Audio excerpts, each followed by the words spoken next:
Well, good morning, everyone. Welcome to our regular council meeting for Wednesday, June 3rd, 2026. I'll call our meeting to order at 9:03 a.m., and I'll ask everybody to stand for the singing of our national anthem.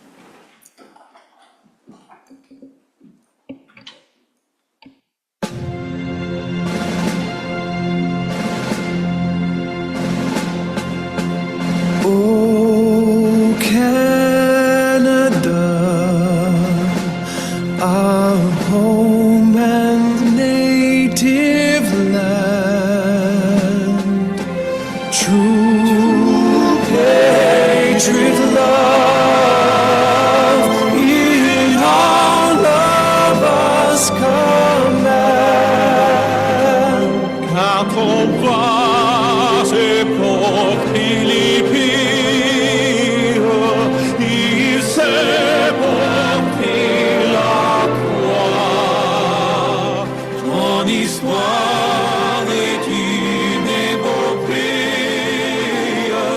des plus brillants exploits. Car qui voilà glorious and free. Oh, Canada, we stand on guard for thee. Oh, Canada, we stand on guard for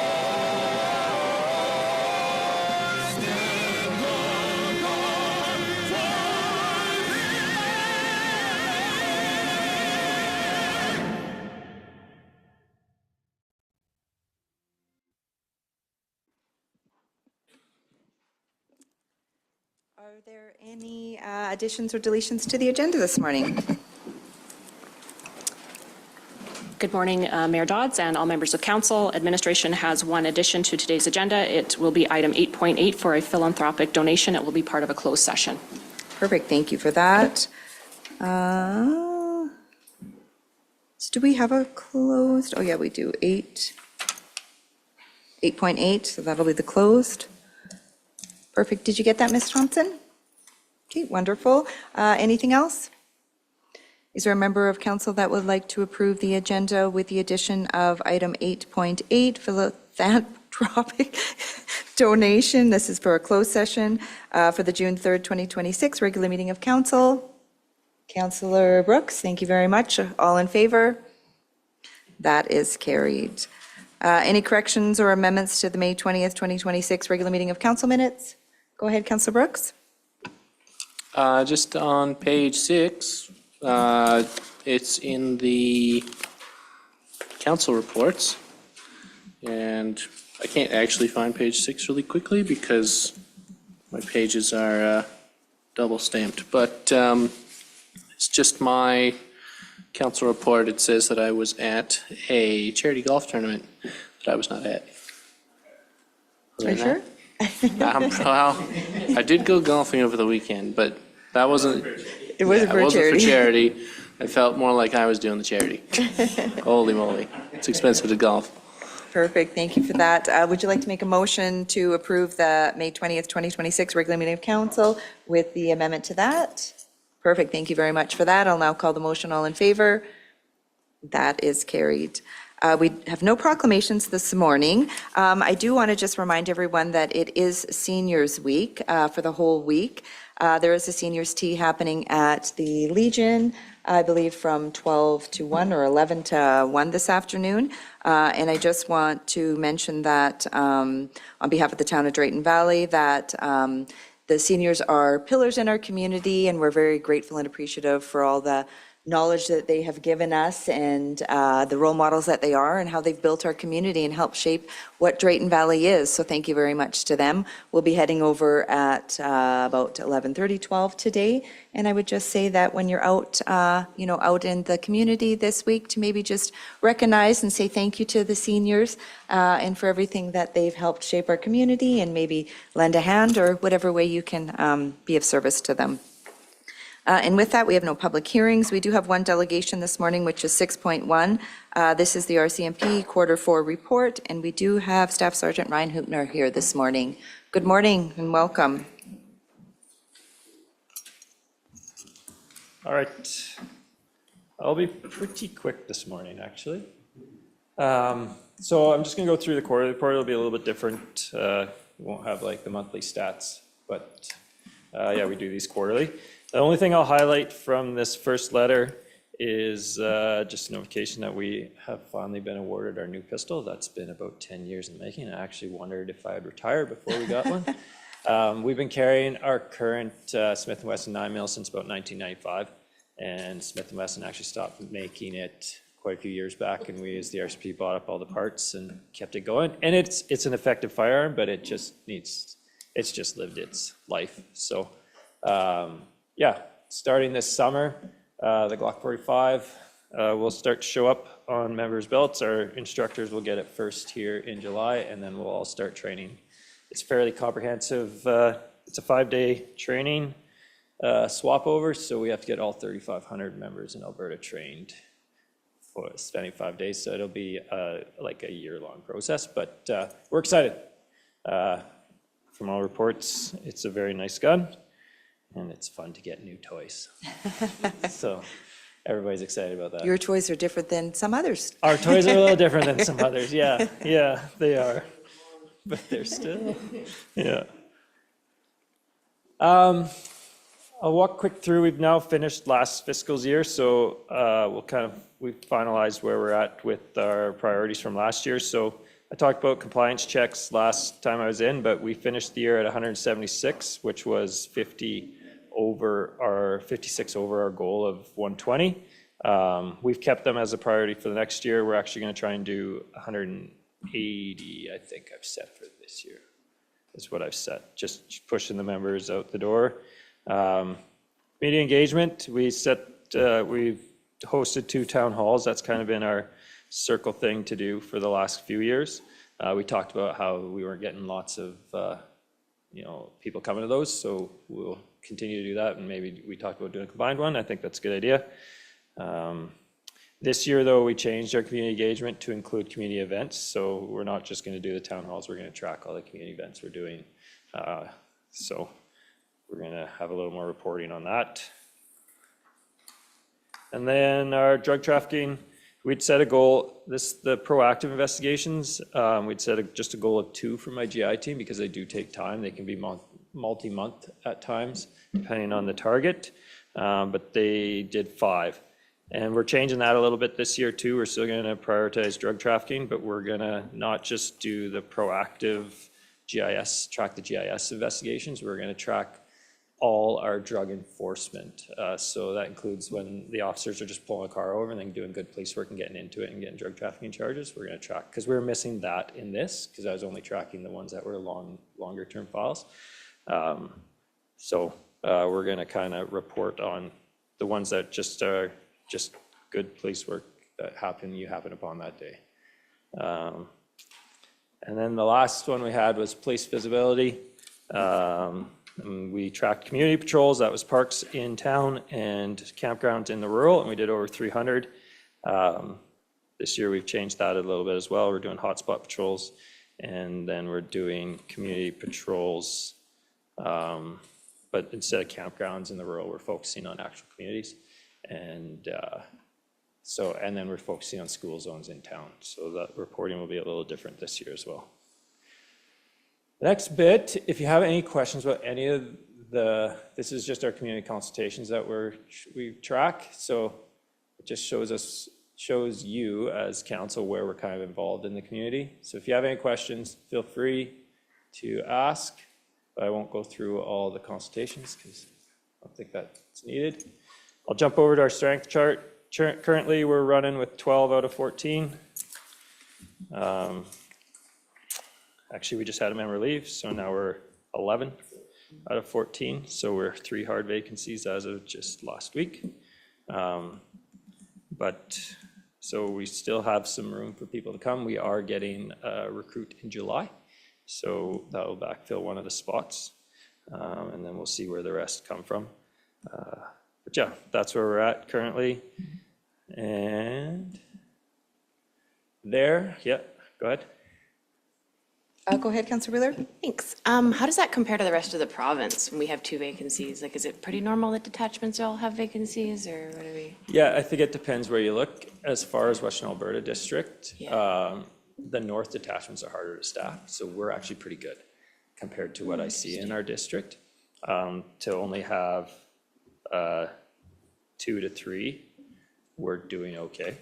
The schedule I run is built to absorb 4 vacancies out of like the 13 general duty positions. It can kind of, without changing, we can have 4. So I don't like to get below that or above that, because then it would cause a schedule change for all the members. But we haven't had to do that for the last while, so, yeah. I mean, ideally, we'd like to be full. That's Yeah, well, you'd the think idea. everywhere would, and same as if we're short on Yeah, doctors or teachers or Yeah. anything else. Like, there's a point at which we need to be increasing our push to the government too, to say, hey, we don't have enough resources here. Our community is designed to have 14, and we Yep. only have 12 consistently, yeah. so. Yeah, 100%. And it's not unique to the RCMP, the vacancies, that's policing in general. You see reports out of Calgary City Police that they're, struggling to recruit, and they have lots of members on long-term leave, and that they're not working at strength. Edmonton Police is the same thing. So people coming out of school, depot, whatever you'd like to call it, have no trouble finding a job. No trouble. And if you want to get into policing right now, there's lots of opportunity in policing. Yeah. So it just hasn't been a super popular profession in the last 5 years. Yeah. Our recruiting has gone up though in the last couple. Like there was definitely a real low point about 5 years ago where policing wasn't a popular profession. But we've seen it kind of turn around. Like Depot right now is full. They're running a troop every week. They're graduating people every week. Okay. So it's positive in that light. Yep, that's good. Thank you. Last I'll jump is to your the finances. You can see even, talk about staffing, even like at the beginning of the year, though there's 14 positions, we based it off 13 because there's just an understanding that we probably won't be at 14 when we do the financial predictions. And we've ran the year at 11.34. So it means cost savings for you as a municipality because you only get billed for the members working. But that's just where we're at this year, so. Yeah, I mean, on one hand, you're gonna see some cost savings. You're gonna see, when we're running at 11.34, you're gonna see a little bit more on the overtime side. But it doesn't increase to the point of what a member would cost you for the year. So there is definitely cost savings for running us short, but it's not ideal. That's what I have. The only other thing I have is a reminder, we're having our open house next week, Wednesday. So come on out, I'll cook you a hot dog. And yeah, you can get your face painted maybe if you want. And where's that again? So just It's so at the office and it starts at 11 and goes till 2. 11 to 2, and I Yep. think that is when you'll start to see some of the schools cycle through, and are they Yeah. going to be painting a cruiser? They are gonna be painting a cruiser. We're gonna do the painted cruiser again. We got some face painting this year. Yeah, we got lots of different stuff going on this year. Yeah, it'll be a good event. We're expecting actually lots of kids this year, so. Good, We've good. had lots of confirmation, so. We do have a governance and priorities, but we always seem to make our way over there during our lunch hour, so we'll be taking you up on the barbecue. Sounds good. Councillor Brooks, do you have a question? Not so much a question as a dumb comment. A dumb comment? Yeah, Oh. it's like super dumb. Trust me. Well, you're responsible for whatever comes out of your mouth. So you said that you're gonna get kids to paint a cruiser? Yes. There must be some like really huge budget deficits here if that's what we're resorting to. Other than that, a little more serious. Washable paint, washable paint. Oh, we're not painting the serve and protect Drive on around it. with it for a while like that after. Yeah, do you drive around with it after? Goes to the car wash. Yeah, serious question though. What would it take to get an officer with a K-9? We could fill one of those vacancies with 2 officers. Like to have a dog posted Yeah. in Drain Valley. It would, I would have to talk to our management, but I think it would take a lot. Our closest dog is in Spruce Grove. It's not super far away. And so all our dogs are posted kind of regionally. So like when I was in St. Paul had a dog. It's kind of the hub for the area, so they had a dog. Cold Lake has a dog, but they're all kind of regionally. So if they were to look at this area, I would guess Edson would be circled more in Drayton, because Edson, Hinton, they all don't have dogs, and that's a lot farther from Parkland than we are. Because the dog program is, well, so most of the dog programs are managed provincially, unless it's a bigger center like Red Deer, then that's a municipal contract. Red Deer has their own dog, but most of that program comes out of the provincial budget, and then you guys don't pay when the dog comes out, right? That's just part of the package the RCP offers. So there are the bigger centers. Grand Prairie has their own municipal dog. Red Deer pays for a dog. I don't even know what the cost of a dog and officer would be, because it would not be the same as a general member. Yeah, and so how busy is, like, I assume we have access to the, canines in the province, you said Spruce Grove, I can't remember Spruce Yeah, it's Grove Spruce Site Grove. Plan. Yeah, and there's a couple that work out of there. And so do we have access to those dogs? Like if we wanted to bring them out here for something? Yep. Okay. Yeah, they're on call 24 hour. Actually, the Spruce Grove, because there's a few that work out of there, somebody's usually on the road. But I mean, they could be called up to Marathorpe, they could be called down to us, but we call them on a needs basis. So we start ending up in a pursuit where we're following a stolen vehicle, they start making their way right away, just in case that individual bails out. If it ends before they get here, then they turn around and head back, but they kind of come to, or if we're planning, anything planned, like doing a search warrant and everything like that, the dog's here. And we bring them out, yeah. So it's a pretty busy animal? The dogs in Alberta especially are very busy. It's as far as a dog handler, Alberta is the busiest division for the handlers to be in. Yeah, so kind of what I'm getting at is that it wouldn't be, we wouldn't be able to bring it out for, something that we weren't like sure we needed it, right? Yeah, they'll be at the open house, Oh, very nice. unless they're called away. Yeah. But, So why are you asking, Councillor Brooks? Well, I was gonna discuss it with council first, but, I was just thinking like once a month, once every 3 months or something like that, we could take the dog through the schools and that sort of thing, and, maybe avoid some issues that could pop up potentially that may or may not have happened. I just figured it'd be a useful thing to just kind of have once in a while. So that's where I was kind of going with it, but, anyway.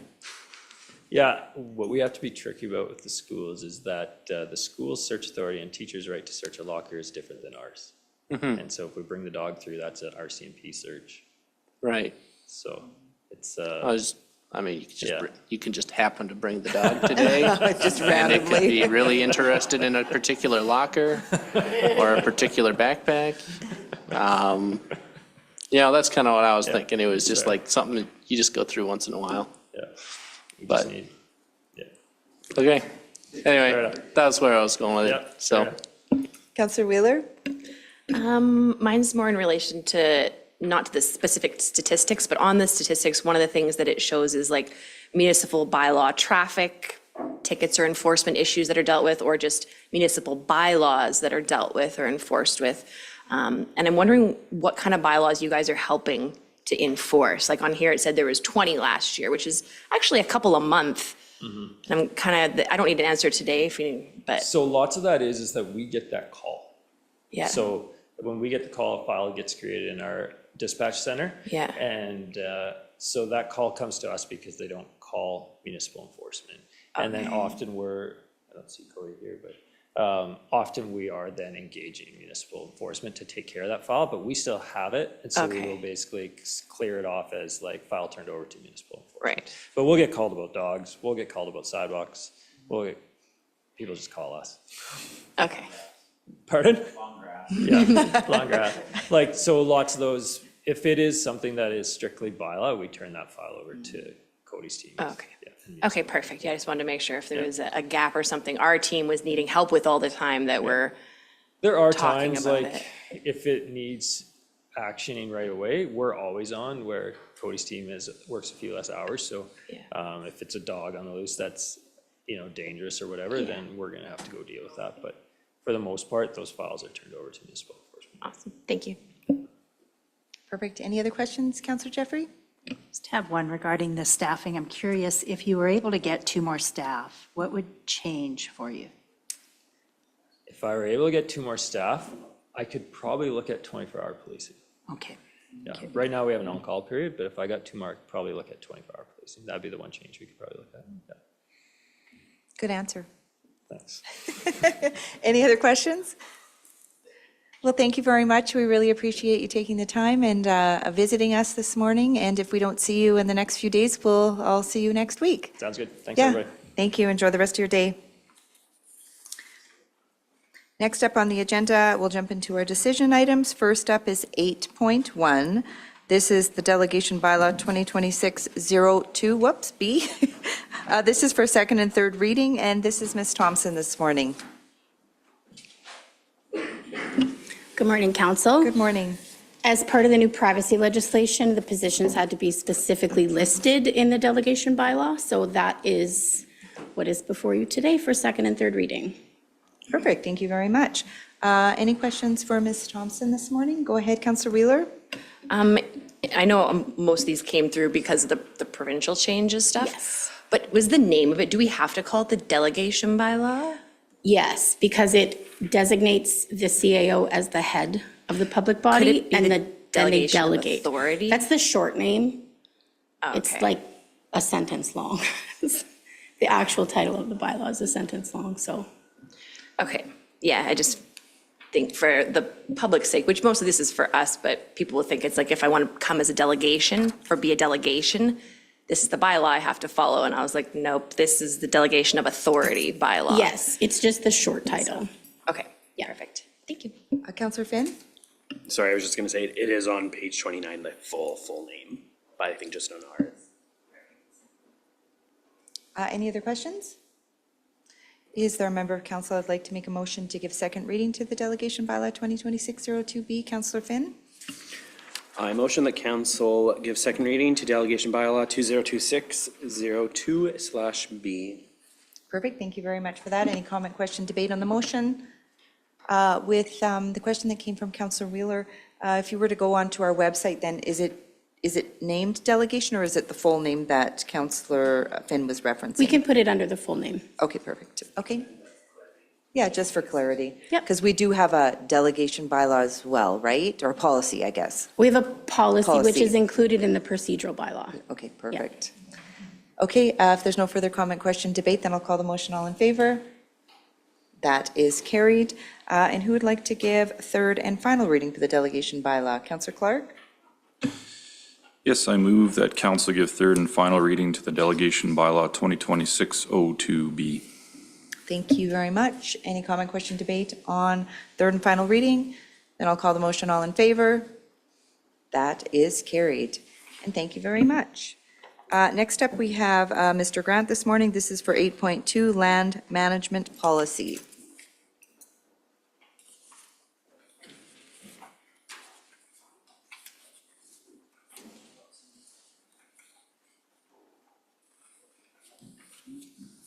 Good morning, Madam Mayor and Good Council. morning. The long-awaited land management policy, which is the next step in formulating our land disposition and the cunning plan that's coming next. I assume everybody's had a chance to read this. What I've done is I've gone across other municipalities to confirm how they deal with disposition of land, whether it's purchasing or disposing, so acquisition and disposal of land. And then tried to make sure that it was, well, I didn't try to make sure, I made sure that it was entirely consistent with the MGA, with the appropriate policies and procedures. There's absolutely no financial impact on having this policy However, arguably, it allows for the enabling of disposal of land in an effective way and in a manner that's transparent to the community. It's a larger issue that was missing from our policies and procedures. So here it is. Perfect, thank you. Any questions or comments? Councillor Wheeler?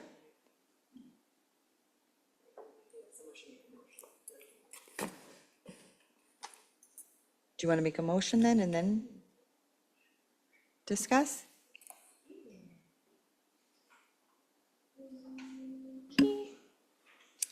I move that council approve the land management policy C0726 and direct administration to bring back the first group of residential, commercial, industrial lands that may be recommended for disposal by council prior to July 2026.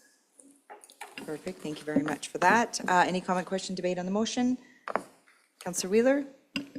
Thank you. I'm wondering if I'm sorry, on page 40, it talks about section C, which is the disposal of the surplus lands for, prior to disposing of the surplus lands, the market value must be determined to inform the negotiations.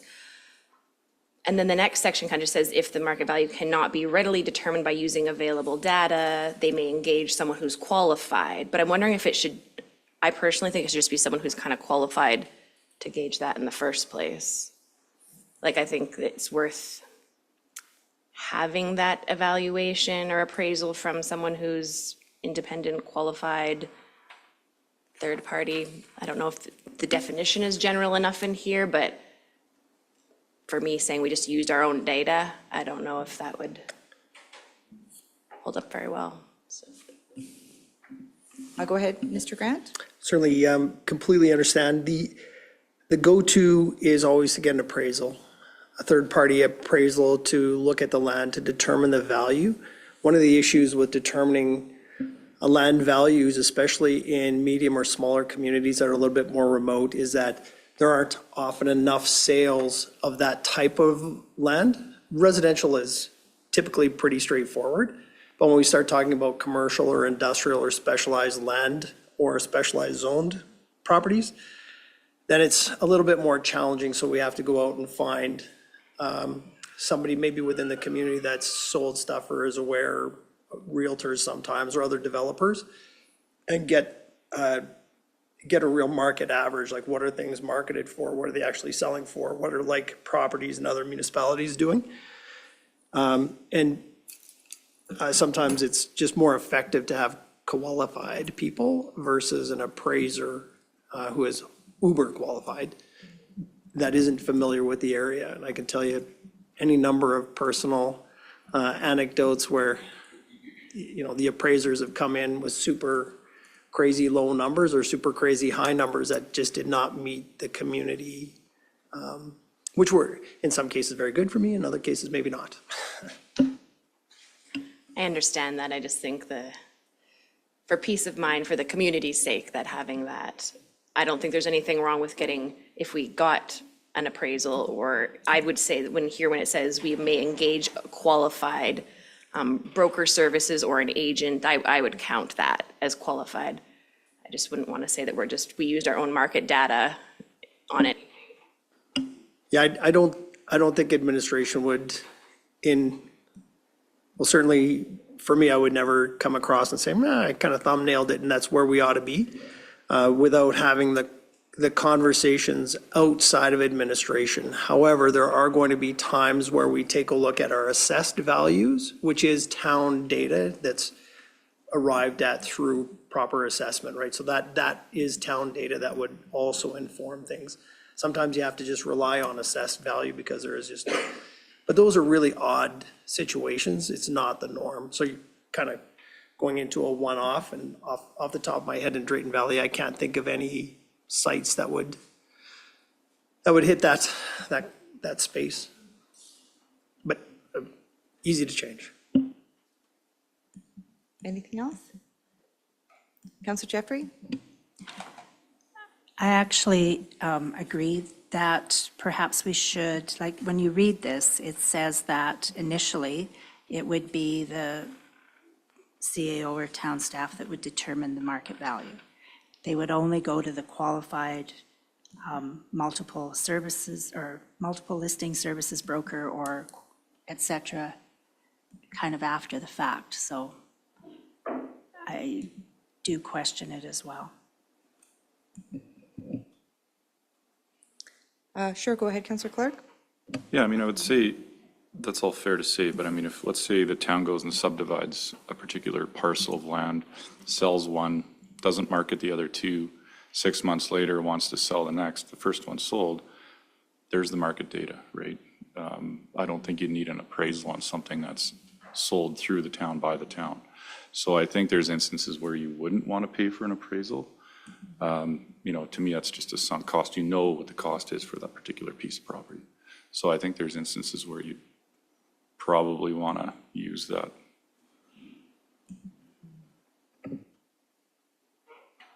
Councillor Wheeler?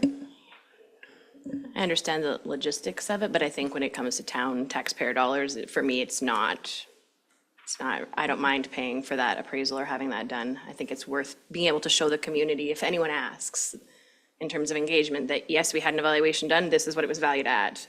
And I think that part B of when I looked at some other communities that had these policies was that they actually had timelines in there, and it was within the last 6 months. So that way, if there was an appraisal done on something, that you could say, there was an appraisal done on this piece, it was right beside, or it's the same piece, it was within the last 6 months, then they would count that as well, so. Councillor Clark? Yeah, I mean, the argument to that is, let's say it's appraised at, let's just say $100,000, sells for 120. Are you going to go and market it at 100 based on the appraisal? I guess that's kind of where I'm coming from. Like, the most recent sale is what those things are going for. It's not what it was marketed for, it's what it's sold for, right? Or what it was appraised for. It's what it's sold for. So if the appraisal says 100 grand, sells for 120, 6 months later, we market that same piece of property right next, we're not going to market it at 100, right? You're marketing it at 120 because that's what the market's saying. Well, I think we would need to market it at the 100, but it's in the policy, it says we take the highest bidder. But it says we have to list it as the fair market value is what, the minimum we can take. So the minimum we could take in that situation would be the 100. Hopefully we get 150 if we got 120 last time, but.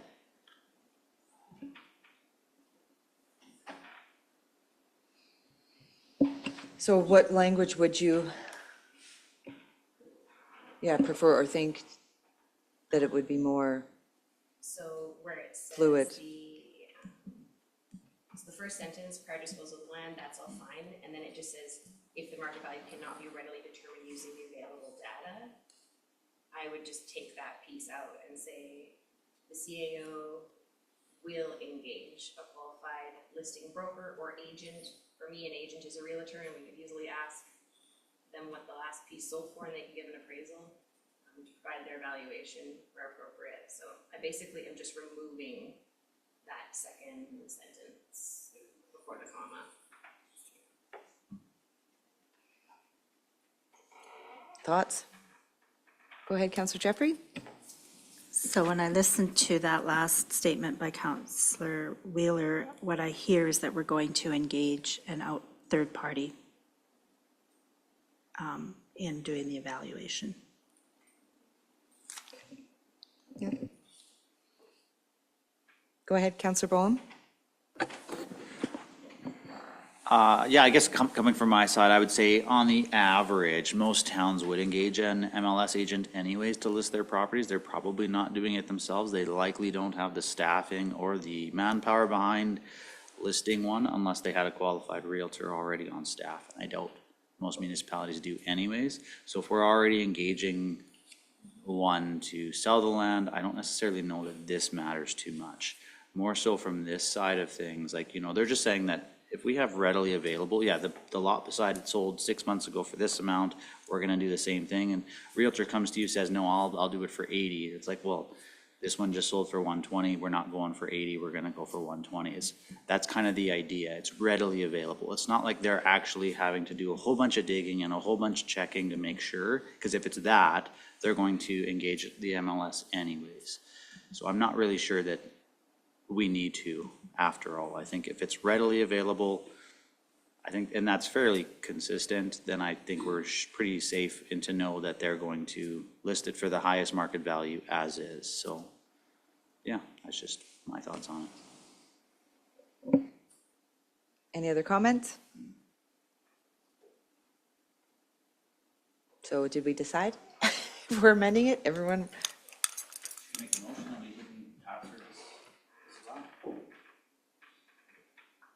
So there was a motion. Yeah, are you wanting to do a friendly amendment with?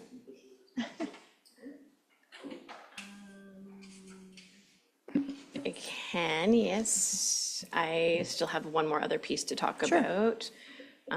So on page 41, down for the reporting section, E says that the CAO will present to council at least annually a summary of the current surplus land holdings with any additional pieces, blah, blah, blah. But I'm wondering if it could just list also the current land holdings. I think, because we deem things as surplus as we're moving forward, looking at selling, but I think that it would be important for us just to get a look at the actual current lands, and I just would appreciate that coming forward at the same time as what we're deeming as surplus.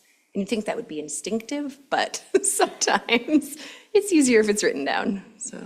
So could you repeat that? So is that the EA? Yeah.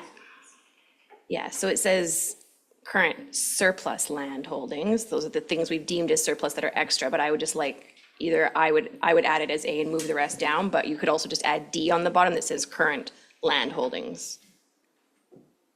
So. Yeah, for sure. We could just, yeah, A, take out surplus at the first surplus word. All right. Then I will make a friendly amendment to my amendment that, so I'll start at the bottom is E, so that's easy, that we remove the word surplus in E1A.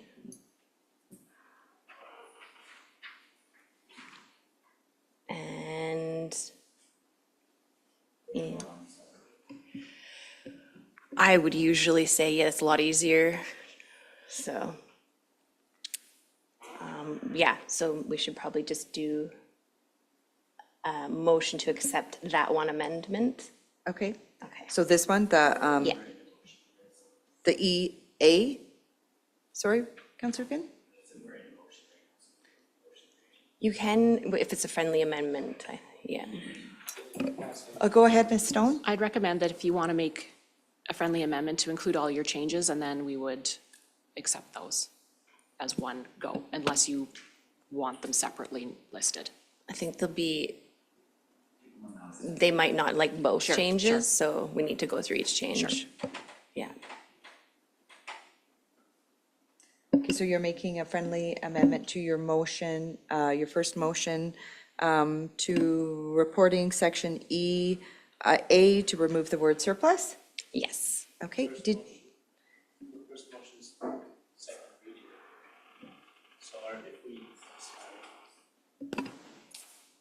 go ahead, Councillor Brooks.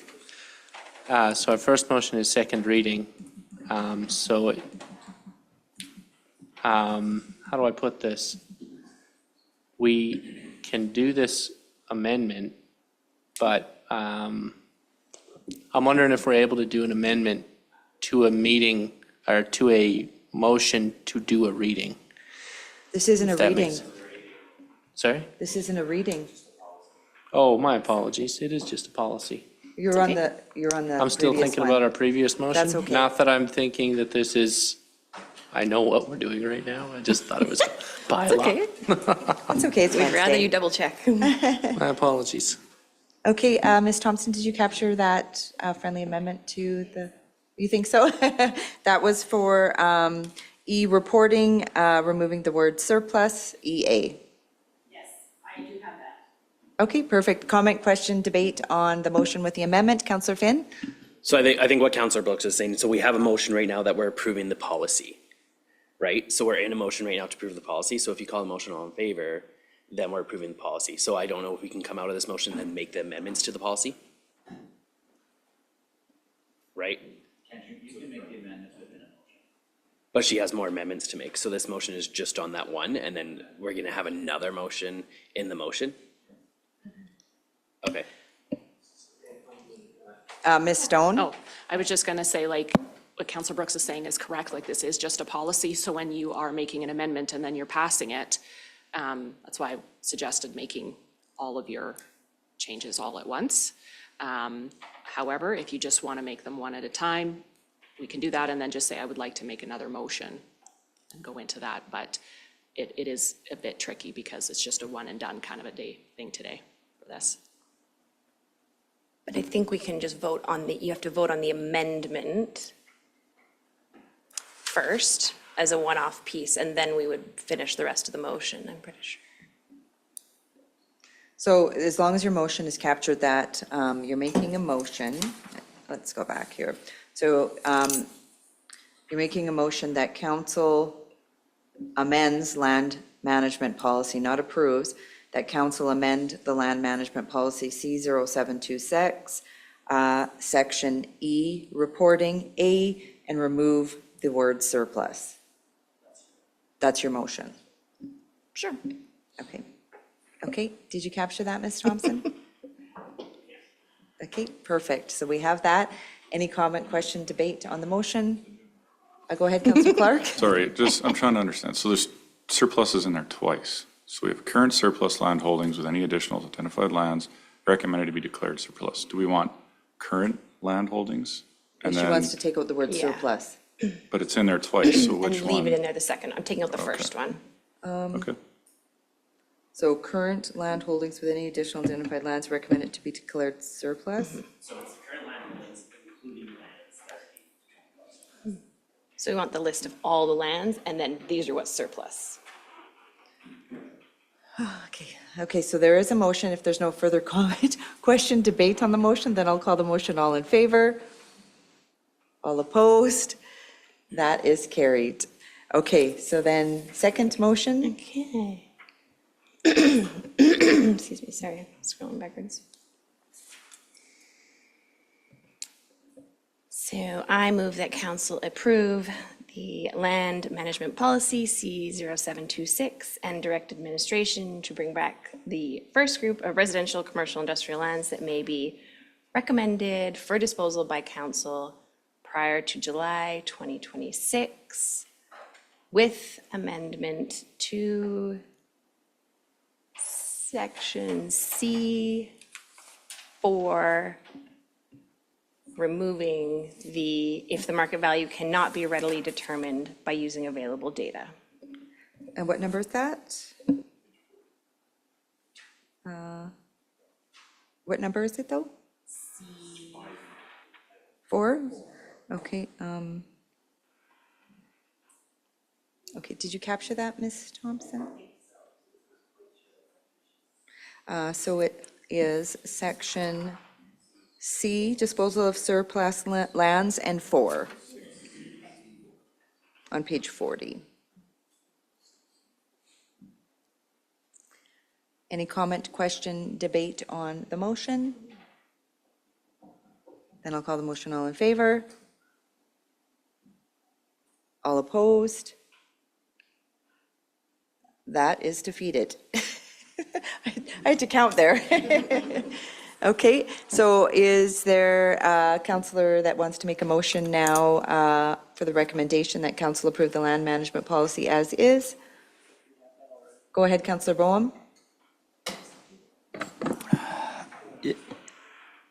Yeah, I do move that council approves the land management policy C0726 with the approved amendment and direct administration to bring back the first group of residential, commercial, and industrial lands that may be recommended for disposal by council prior to July 2026.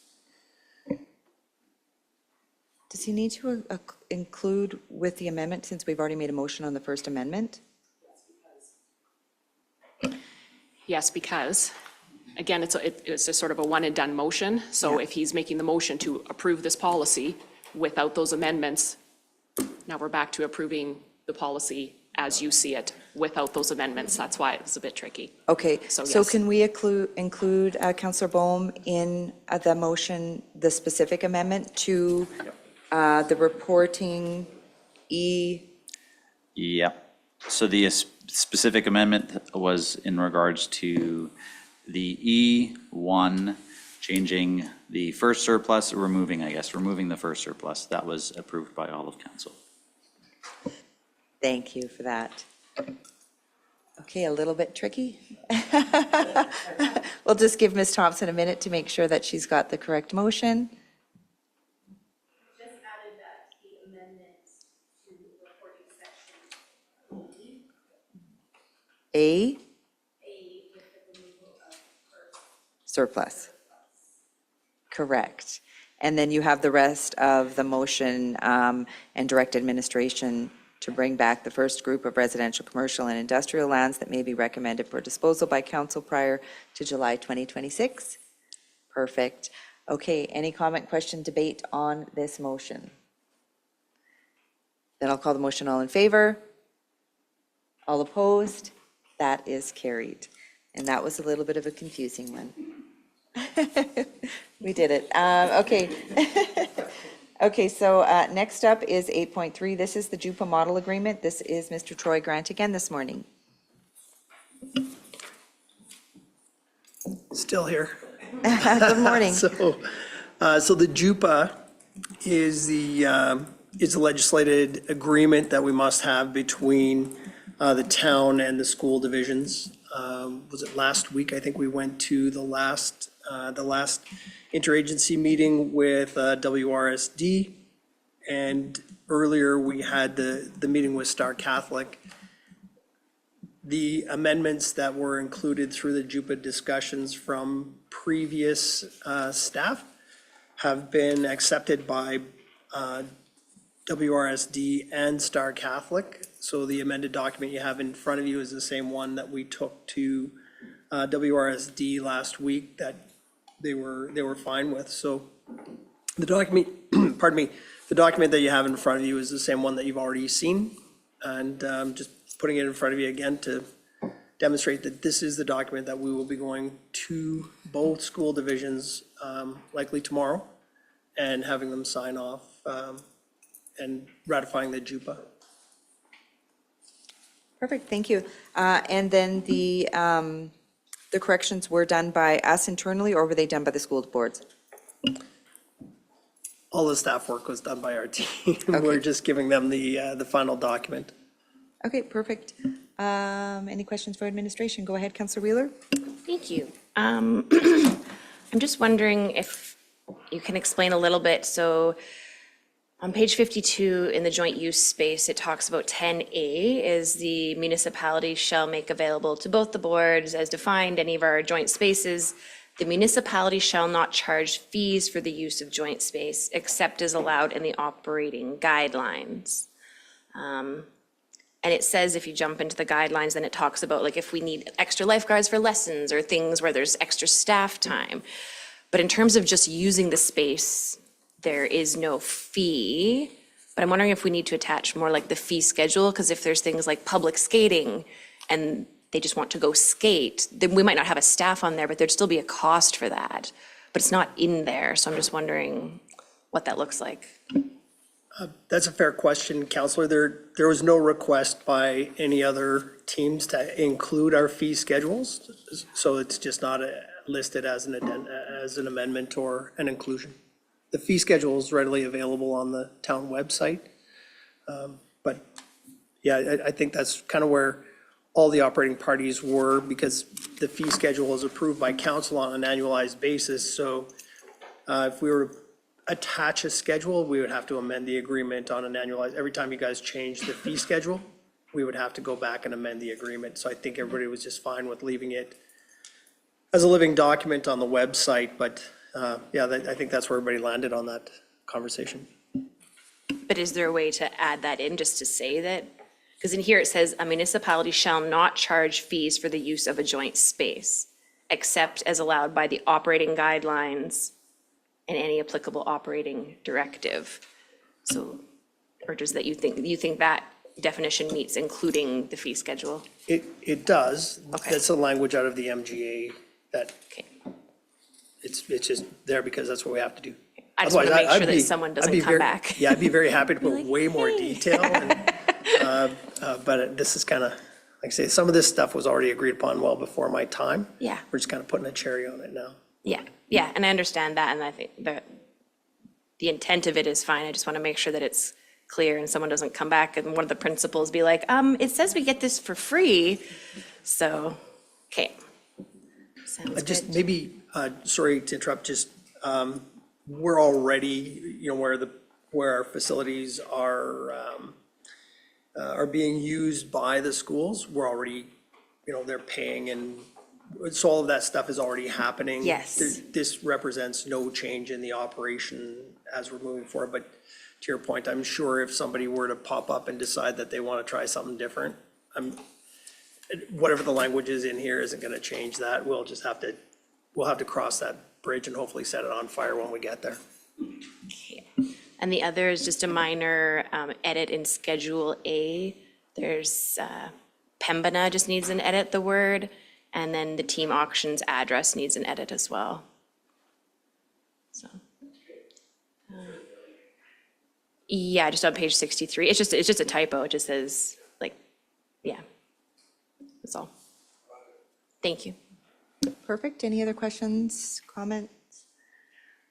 So what does this mean for the community, Troy? So if you're listening online or someone's reading our agenda package and they see, that the town now is in a joint use agreement with both of our schools and somebody's wanting to use either a municipal facility or a school facility, how does this work? What does this mean?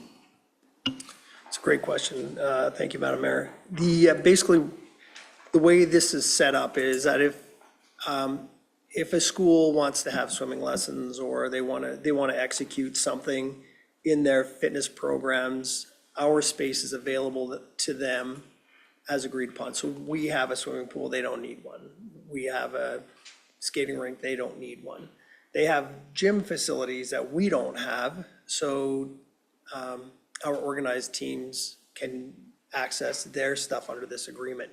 So basically, it's just saying that within the community, we agree that interorganizationally, we will share each other's space in this, as per this agreement. Perfect. So an example would be, so HTA football, the coaches wanting to have access for the students to use our Total Fitness Center. Are they able to do that now? I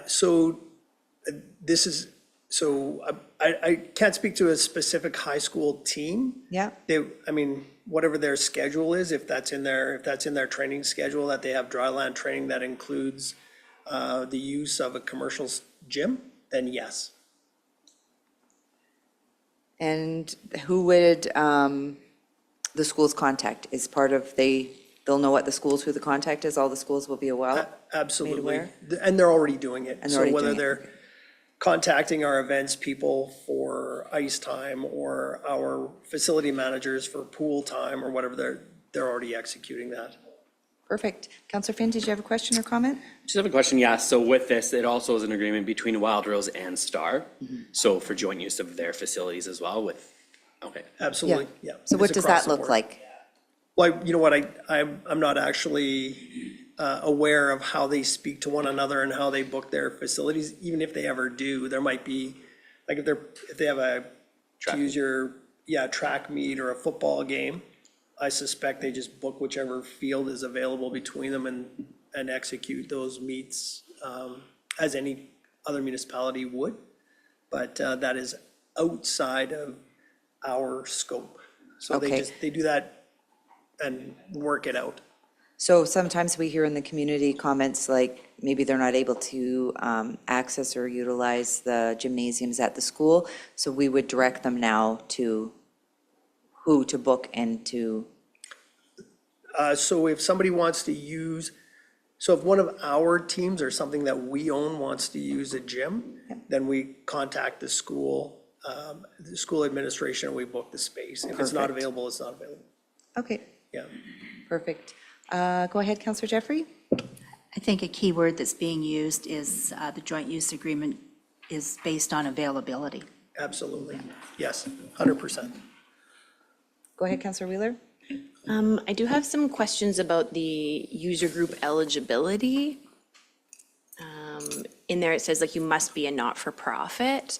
And I understand for like us booking as a municipality, booking to use it or do something, but I also felt like part of the point of the JUPAs was for the community to know how to use facilities and what's going on, for the community to have access to the facilities and stuff like that. And so I'm wondering if requiring them to be a not-for-profit is worth having in there, and as well as the one above it. So if it's a political group, that it must be, I don't know if I feel like we That's, need to govern that. Roger, thank you for the question, Councillor Wheeler. That's not our language. That's Yeah. Government of Alberta language. And Yeah. frankly, off the top of my head, I can't think of a for-profit group that we would want to subsidize. If they're for-profit and they need to book space, then they would pay for the space that they're booking. Whereas a not-for-profit group is a not-for-profit group, so they don't have cash in their hand to pay for things typically. So and maybe I'm misunderstanding your question or comment. I'm not sure. I could be off base here. Okay. No, I just thought the joint use space, like, I thought the JUPA is supposed to determine what is joint use space in the community, for the community to access, for anyone. So if there's like a basketball camp, there's some, like the Okotoks one that runs, they're a for-profit group. They run basketball camps for kids, but they would pay to use the gym. And I would expect them to pay to use the gym, but I would assume that this is allowing them access to it, that's all, not the fee side of it. Roger, so I think I understand your comment now. Anybody can rent rentable space.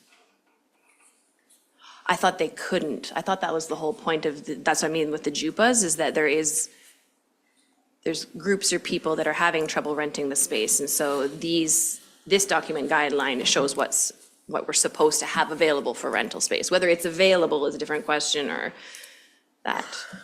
No? Yeah, I might be wrong, I don't know. honestly, I'm struggling to understand.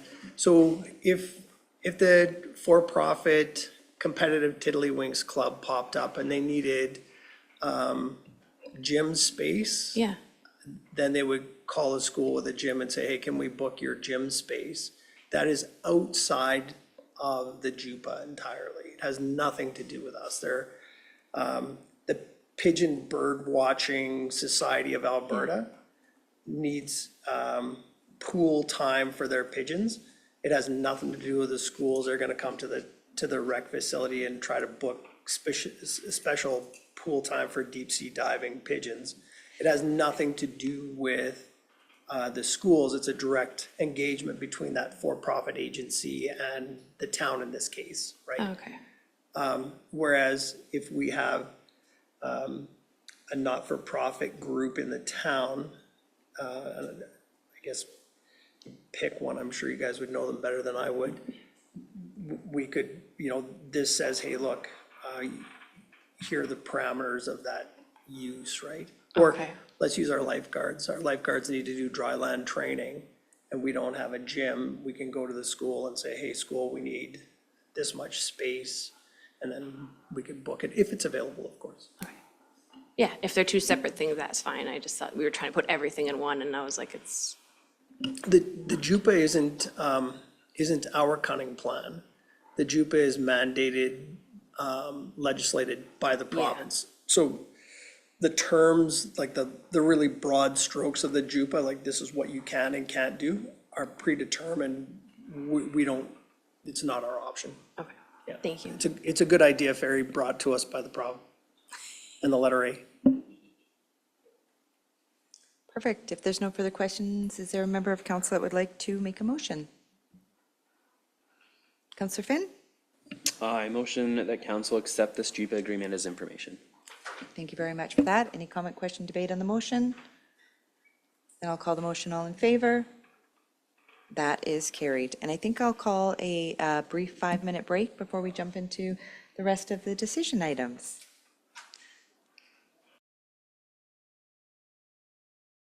We will reconvene our meeting back at 10:14 a.m. and we'll jump back into decision items.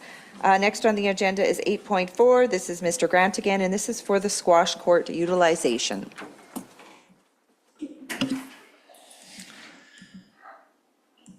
All right, so at GMP, we had a discussion regarding the squash court at the Omniplex.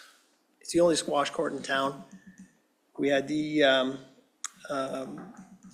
physiotherapists who occupy our space or rent space in the Omniplex looking for additional space. So I tasked our facility manager to take a look and see what, what our courses of action are, like at least 3 different options.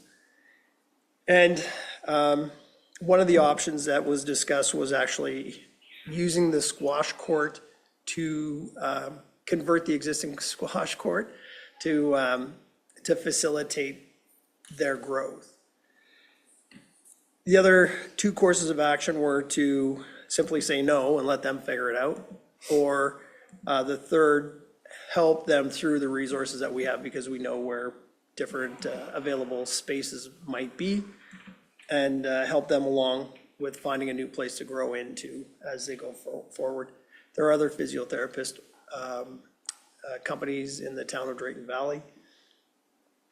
So for that reason, when I take a look at this, what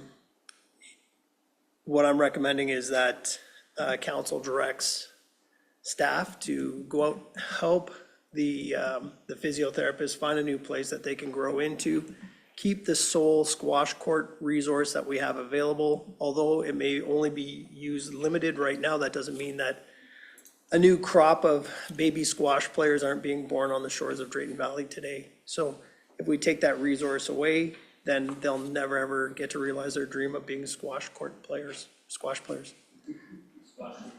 Yeah, yes. So hence the recommendation in front of you this morning. Perfect, thank you very much for that. Any questions for administration? Councillor Finn? Just want to confirm, Pursuit of Motion is a for-profit, and their clients, are they required to have a membership to Total Works to utilize the facility, or because they're in our building, they get to use that for free? That's a great question, Councillor. So at the moment, so one by one, at the moment, they are not required to have a membership to the gym. Pursuit of Motion does not use our equipment to support their clients. That is the official line. And I have no supporting data or evidence to suggest that they are using our stuff. I'm sure there are anecdotal stories everywhere, but those aren't, nothing I can do with that. Okay, my other question, the current rental space cost, is that just based on square foot? It is. Okay. And what is that number? Per So- square, Right now, they're at $375 plus GST for the space that they have, which amounts to like a closet. Really, it's super small. So I didn't actually do the per square foot cost on the space that's there because it's pretty small. and so what is walk in the and new back out. opportunity based on a per square footage? Yes, so the new opportunity, as it was worked with the facility manager, the price per square foot to the greatest extent possible in a space like that, because there isn't another comparable space. We've used market values on a per square foot basis for a triple net lease. And I think we didn't include parking lots. We didn't include, if you use mechanical lift that's available in the space. So there are things in there that we didn't include the use of the washroom on a per client basis. The data is not there for us to get down into that minutia.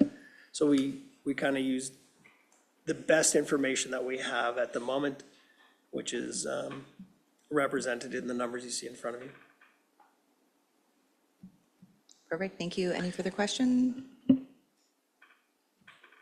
Go ahead, Councillor Boehm. Yeah, I'll put some comments out there. I guess some concerns that I would have, I've had a few, obviously, we're already currently looking at not having them be in that space, so that's great. But just in regards to liability and stuff like that, I know there's some very steep stairs to get down there, so for people that are having issues with mobility and so forth, if they were to have an accident walking down those stairs, walking up those stairs, any of those incidences, it could put the town of Drayton Valley in a precarious situation where all of a sudden now we're held liable for their injury, even though there is a elevator that is accessible for people that have mobility issues. But just because they have accessibility to an elevator doesn't mean people will use them, because maybe it's not as easy to use as we would like to think. And so, yeah, no, I'm happy that we are already considering not having it in that space. And I think, yeah, if we're gonna start creating our gym to be a for-profit model, we probably would have to look at the gym as a whole to decide, well, how are we going to turn the whole thing into a for-profit model? And should we be doing that as a town anyways? And if that is our goal as a town, is to be for-profit, maybe we shouldn't be in charge of the gym at all. But that's neither here nor there, just more so of a discussion item maybe for the future. But anyways, yeah, that was just kind of my comments and concerns in regards to that. So thank you. Thank you for that. Any other comments, questions? Yeah, and I would agree that I appreciate the work that our facility manager has done and worked on this. However, yeah, I agree that, if we could be assisting in saying thank you, but there's other spaces in the community. I know that I've had residents reach out to me with the concerns too, and the utilization of that court. It is the only one in the community. It is used, and I know that we looked at how it was being tracked, and it is hard to see that, because if you are a member at the Total Fitness Center, then you're not really knowing if it's being utilized or not outside of the additional drop-ins for that court. So it's nice to have it in our community, and I wouldn't want to see that space go. If we had another court, then that's something we could consider, but it is the only one and it is being used. So with that being said, the recommendation is just to accept this as information? Or, no, the recommendation. There's only one recommendation. Did I cock that up? Yeah, yeah, yeah. Is there a member of council who would like to make a motion? Councillor Finn? I motion that council direct administration to assist pursuit of motion physiotherapy to find alternate locations. Thank you very much for that. Any comment, question, debate on the motion? Councillor Wheeler? No, I just want to say thanks to administration for bringing this forward. I think that when we have unique community spaces, it's important to inform the community if we're talking about making changes, and that's what this is doing. So whether there's a major decision or not, or something shifting, it's important just to make sure the community knows. So it's good. So with that direction, I guess we're just telling Pursuit of Motion and Physiotherapy that the space is not available? Absolutely. We'll let them know that we don't have room for them to expand, and we'll follow up with any additional conversations as we go forward. We're not seeking alternative locations, are we? We've taken a look as part of our course of action development on places that may work for them, but ultimately it would be their decision. I don't think what I'm hearing from council is boot Pursuit of Motion out of their current location. It's like, that's the space you have, that's where you're gonna be. If you wanna grow, knock yourself out, it's just not gonna be here. Okay, perfect. If there's no further comment, question, debate, then I'll call the motion. All in favor? That is carried. Next up, we have 8.5, which is the water slide restriction. This again is Mr. Grant this morning. I love it. This is, it's a very portfolio. Town Services touches a lot of stuff, so I appreciate the opportunity to have such a great portfolio and work with so many good people, so that's good too. A while back, maybe the strategic planning session, there was a conversation about the restrictions on the water slide. And the thoughts that were conveyed were that we're not allowing the greatest number of people to use the slide in the greatest degree possible. I couldn't agree more, actually. Being a grandpa, there's a lot of different places I take my grandkids, and some places you have to have restrictions, and some places you don't. In the research, we found that the restrictions that were imposed on the water slide at our facility were entirely imposed by the manufacturer. And it was about their liability, not ours. So what we're recommending here is that there's still some level of restriction. Common sense is the least common commodity on the planet. So while we would like to say, govern yourself accordingly to absolutely everybody, there are going to be people that maybe don't, or don't understand what that part means. So what we're recommending is that people, it's not just children who are 36 inches tall, there are others who might not be. So people 36 inches or shorter, and different age groups, 6 years or younger, either need to prove that they're capable of swimming, so do the swim test with the lifeguard and prove that they can swim. They have to be able to lift themselves out of the water slide.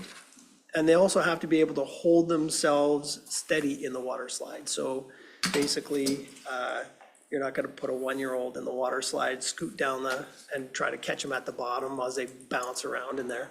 So parents are going to be responsible guardians will be responsible for their children as they put them into the water slide. However, it's a little bit looser where kids 6 years and older or 36 inches or taller who can actually do a swim test or have done swim tests are able to use the water slide at their discretion. So that's generally what this says. And the recommendation is that the council approves the new set of rules, and we let more kids use the water slide. Questions, Councillor Jeffrey? Well, I like your restrictions, because when I listen to you carefully, that means that I'm not going to have to use the water slide. If I can't pass a swim test, if I can't stand up after. How tall are you? Apparently, but I'm not going to ask Counselor if you can get out of the bathtub yourself, but that's one of the other things. If you can get yourself out of the slide yourself and you're tall enough and you're old enough, I'm not saying you are or you aren't, then okay, it's after up to the you. experience of the slide, I might not be able to get out of that How many times did you go down? once, and it ain't happening again. Go ahead, Councillor Boehm. Yeah, I guess to piggyback on that, is there opportunity for parents to take their younger kids, like 2.5 or so, down this slide with themselves, or is the two-person kind of a no-no for sure? There are no rules that there's nothing that allows two people to slide in tandem. The problem is entirely in that case, one of getting people out if there's a problem. And I think that statement can stand on its own, but that's what it's about. People sliding in tandem become a problem should there need to be an evacuation of the slide.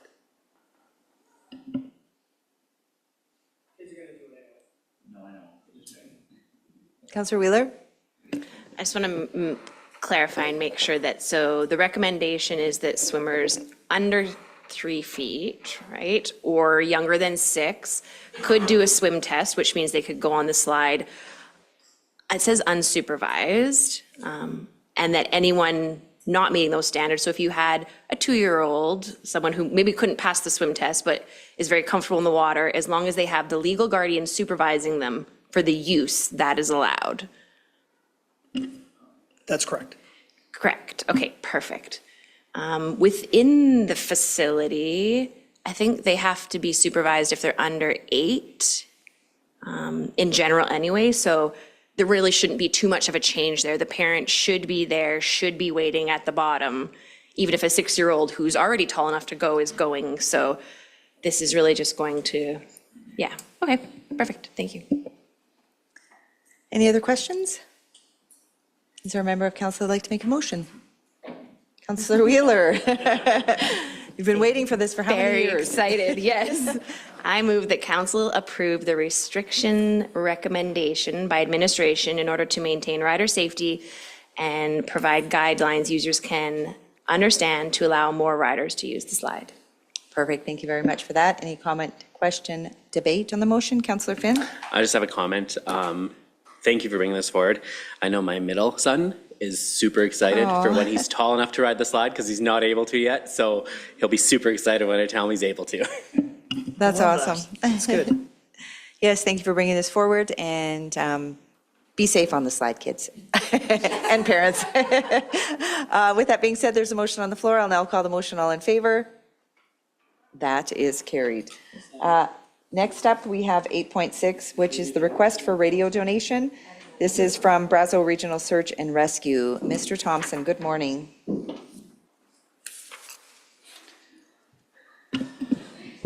Good morning, Madam Mayor, Council. So I'm here this morning to provide Council with a bit of background in regards to the Brazeau Regional Search and Rescue request for our old radios. They are requesting them to enhance their operations out in the field. Just to give Council a little bit of background on these radios, portable radios or handheld radios are useful and they are effective. However, they are limited in their range. They will, just from radio to radio, they will run between 1 to 5 miles, depending on the terrain that you are in. Within the town of Drayton Valley, depending on what building you are in, it might be even less than that. So they do have their effectiveness, but there are also some limitations. So I wanted council to be fully aware of that. So because of that, the fire service used a series of repeaters and towers that we were able to bounce the signal off to send it across the county. Because we no longer need that system, we've moved to the AFRAC system.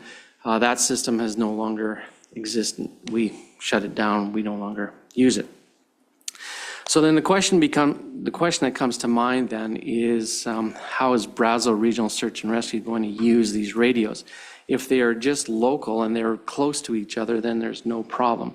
They could also use what is called a base station. So basically what a base station is, it's just a radio in a vehicle with a big antenna to boost the signal. So they could do that to help them increase the distance. Other than that, they are kind of limited on what they can use these radios for. Currently, in doing an assessment of what we have available, we have 40 portable radios, 2 gang chargers capable of charging 6 radios apiece, 20 individual radio chargers, and then 15 base stations. So that's what would be available. Having discussed this with my staff, we do use some of those radios. We use them for our high school program.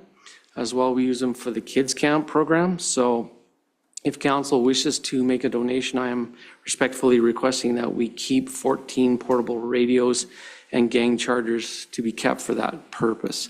There wouldn't be any additional cost for us to keep them or to use them. We don't have to have any radio licenses because they're not going to be used to contact other agencies or other departments. So that's what I'm requesting. So that would leave 26 portable radios and 20 individual radio chargers for donation, should council wish to do that. In regards to costs, although the radios are no longer in use for us, there is still value with the radios. We had an assessment done, and we could probably, if we wish to sell them, we could sell them anywhere between $80 to $240 per radio. So there is some some cost that we could, or some benefit if we decided to sell them.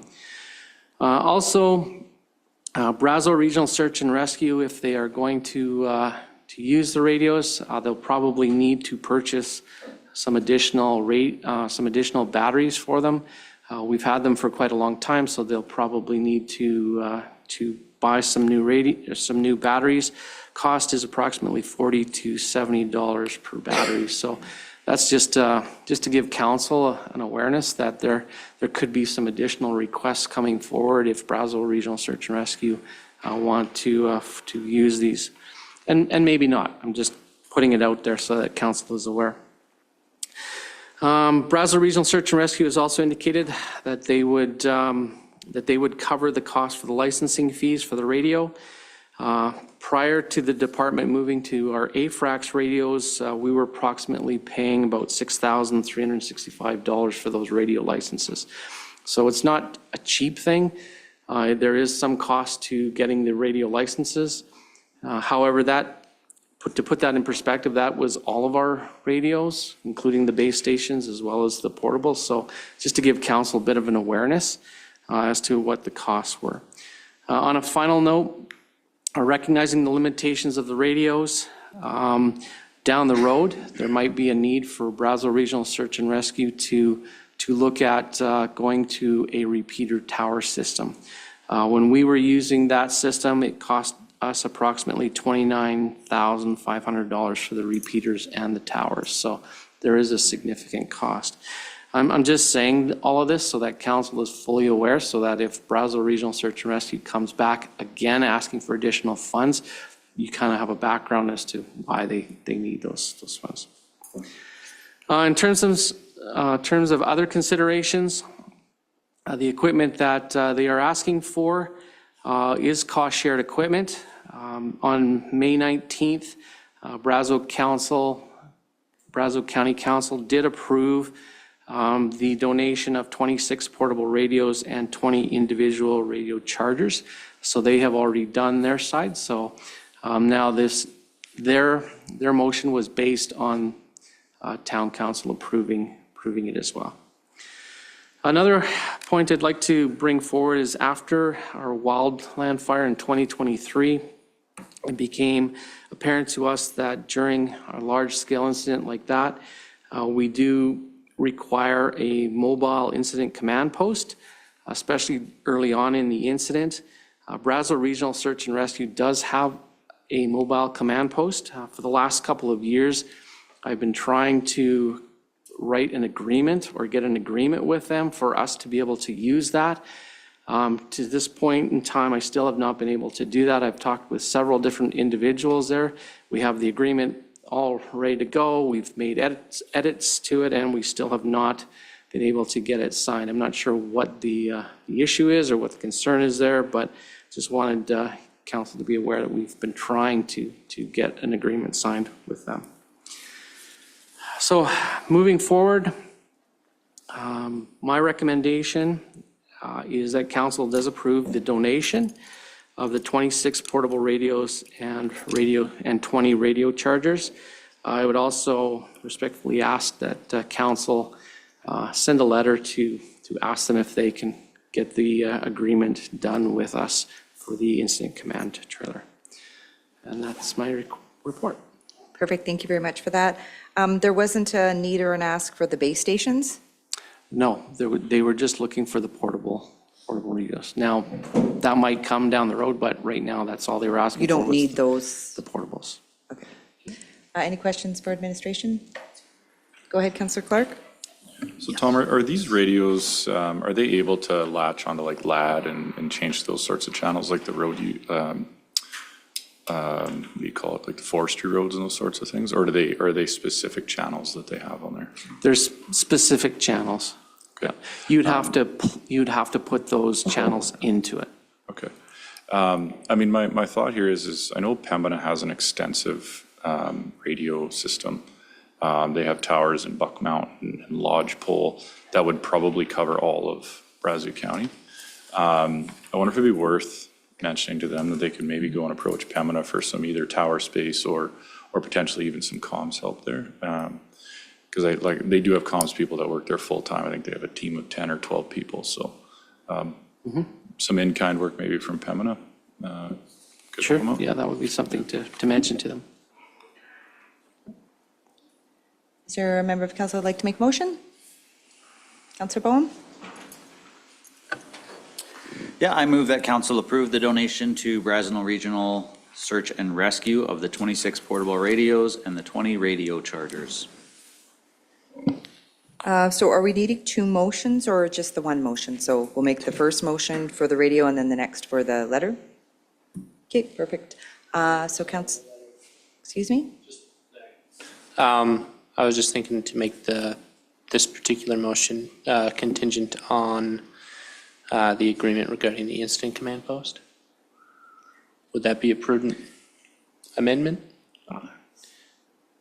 That might just get things moving, right? They want something from us, we want something from the. I think the ask is just for the radio. Yeah, from my perspective, if they could just be two separate things, I understand where you're coming from, but if it would just be cleaner if it was two different motions. Okay, very well. Okay, perfect. So Councillor Bowen had made the motion that council approve the donation to the Brazeau Regional Search and Rescue of 26 portable radios and 20 radio chargers. We captured that, Ms. Thompson? Perfect. I'll now call the motion, or any comment, question, debate on the motion? I'll now call the motion. All in favor? That is carried. Is there a member of council who would like to make the second motion for the letter? Councillor Bowen? Thank you. I move that council direct administration to prepare a letter to the Brazeau Regional Search and Rescue requesting that they work with the fire service to finalize the agreement to use their incident command trailer during incidents that are necessary. Thank you very much for that. Any comment, question, debate on the motion? Then I'll call the motion. All in favor? That is carried. And thank you very much for that. Next up, we have 8.7, which is the Residential Wildfire Preparedness Program, and this is Mr. Thompson as well. All right. So in 2025, the fire service prepared a presentation for Brazeau County on the formation of a plan to assist homeowners in reducing the threat of wildland fires on their property in rural areas. The proper project name is the Fire Smart Advanced Home Assessment Program. It got a little bit confusing because the kits that come along with it are called WASP kits, so everybody refers to the program as the WASP program. So it's a little bit confusing, but I wanted council to be aware that there is a formal name and then everybody calls it the WASP program. Since the inception, there have been some inquiries from town residents if they could become involved with the program. Because of that, I am bringing this forward to town council for their awareness, and the council can decide from that point.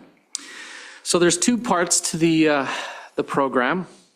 The first part includes having a trained fire department assessor come to the property and do a risk assessment of the property. It is not an enforcement piece, it is an education piece. So our staff go to the property and point out different fire risks that the property owner may have and ways that they can reduce that risk. Once that is completed, they get a report card, or they get a report on their property, and after that, they get a WASP sprinkler kit.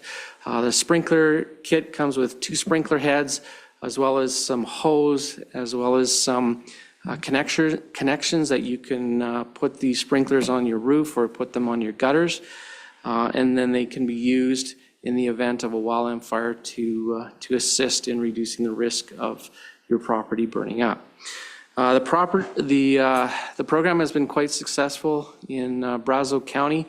Unfortunately, we got the program off a little bit late last year. By the time we ordered all the equipment and got everything going, we were in the middle of the monsoon season last year, so we didn't have a lot of uptake in it. However, this year we've had a lot of phone calls and people interested in it. So I wanted to bring it forward to council so that they are aware of the program and to make council aware that we are getting requests from town residents to also partake in the program. The county, when they decided to do the program, they decided to go with ordering 100 kits and doing 100 assessments for 100 homes. Should council wish to do this, you don't have to do that number.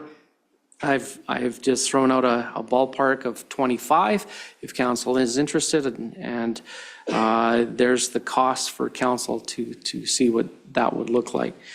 Again, this is something that if council wishes to do, by all means, I'm bringing it forward for your awareness. And that's pretty much the report. Perfect, thank you for that. So it's about $280 per resident, and this is a free service that we would offer? Yes. And yeah. how would you sign up, or? You just phone the fire department. There's two ways. You can either book online or you can phone the fire department and book an appointment, and then we will come out to your property. Okay, and how many homes do we have in Drayton Valley? That is a I'm- very good question. I I'm have just no wondering, idea. because I think this is fantastic, but I'm just wondering if there would be a conversation around charging a fee or something, just because this is only 25 kits, and if people were to really think this was a great opportunity, we could end up with 2,000 kits all of a sudden at $280. That would be my only question. Councillor Finn? So residents are calling, is it more of the residents that were annexed into the town? Correct. More of the rural. So if we do decide to go ahead with this, I would suggest that we have a set of minimum lot size. So if your property is bigger than 1 acre, then you're eligible. Or something like that, because I think it would be the residents that are on like 620 that we annexed into town, so it's those farms and acreages. Or if you look even just north of town, right, there's acreages out there. So I would think it would be more residents that are an acre or bigger. Would that be safe to say? Or is it like actual people in town on like 42nd Street want one? Well, you wanted one. So, sorry, I didn't mean to embarrass you there, but a lot of the calls that we're getting are people on the ring road or people in our rural area that are part of the town. But you still have to keep in mind, when you look at even Slave Lake, like, how many homes could have been saved because of the risk and the mitigation around the home. So I think there'd be a lot of people within the community that would want to have that education and that risk assessment done on their homes. They might have debris and everything else laying around, so that's the only thing. I think Councillor Jeffrey was up, and then Councillor Bowen. Okay, I'm just curious about the cost here. So at this point, what is stated is that we're looking at 25 residents free of charge. Is it at all possible to consider the charge being put on there, or even, if we want to, I know what would come back is that the county is giving, some free of charge. Perhaps we could say the first 25 applicants would have no cost, and if people are desiring after that, it would be like winning a lottery and getting in there early enough. Just some way of looking at it from that perspective. I like that. Councillor Bowen? Yeah, I'm going to be honest, this sounds like a community safety committee discussion probably. That should maybe happen on that side first. And I do think that, yeah, if this is the case where people are concerned about this, they want to have this on their home, then they should be willing to pay for it. So I would be of the mindset that we should charge residents for this program if that's something that they're super interested in. I know I probably wouldn't pay for it. That being said, I can probably buy a hose and a couple sprinklers, Canadian Tire for $80, and obviously it would not be as effective probably as what could be provided, but might work just for my house. That's all. So anyways. Yeah. Sure, go ahead, Mr. Thompson. Sure. The key part of this is the fire. Education. Yeah, is the Yeah. assessment. Yeah. I mean, you could put as many sprinklers as you want on your property, but if you don't have it properly fire smarted, then your property is going to burn down. So that's the key part about it. It's the education component, which is the key part of this. Yeah, or you could look at a subsidized rate or something. Counselor Wheeler? Yeah, I think there's two things. One is my question, this proposal is asking for $7,000, but as it's not technically in our budget, where would you recommend that money would come from? Is question number one. So there is the CAO contingency fund that it could come from. Okay. Yeah, if that's a recommendation, that's all I was asking, I was curious. And also, I agree, I think that if people are interested in this, it's good to have buy-in as well from them, and it might be a portion of the fee. I also think that for me, a big piece of our community as a whole is that we have sort of a buffer around the general edge of the community. And I don't know if there was any kind of look at if you live within this area, this is our outside of our community, our buffer, the program might be free or might be $100 if you live in there. If you live within the town, the program is 25% off at this price, kind of thing, just to create more of an actual wildfire buffer. What do you think about that, Mr. Thompson? I'm just. You're the fire thinking- expert. Yeah. It's more, it's not the fire part of it, it's more the administrative side of it, like trying to manage that could get a little bit tricky. Gotcha. So what are everyone's thoughts here? I think the program itself is great and it's needed definitely in the community. I think any way that we can be, fire smarting and looking at the risk assessment in our own backyards and in our community, is there a cost to it, right? And is that a cost that the municipality provides, a service, or is that something that we want to subsidize?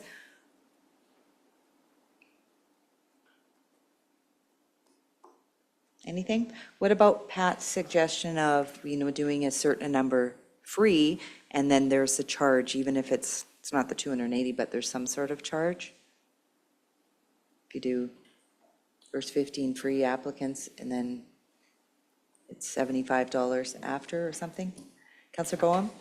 Yeah, looking at it, Drayton Valley's a big town. We have, and I don't even know what that number is, but I'm assuming it's probably about that 2,500 or so homes within Drayton Valley. And so, yeah, if you're talking $280 a resident at 25 homes, we're talking $750,000,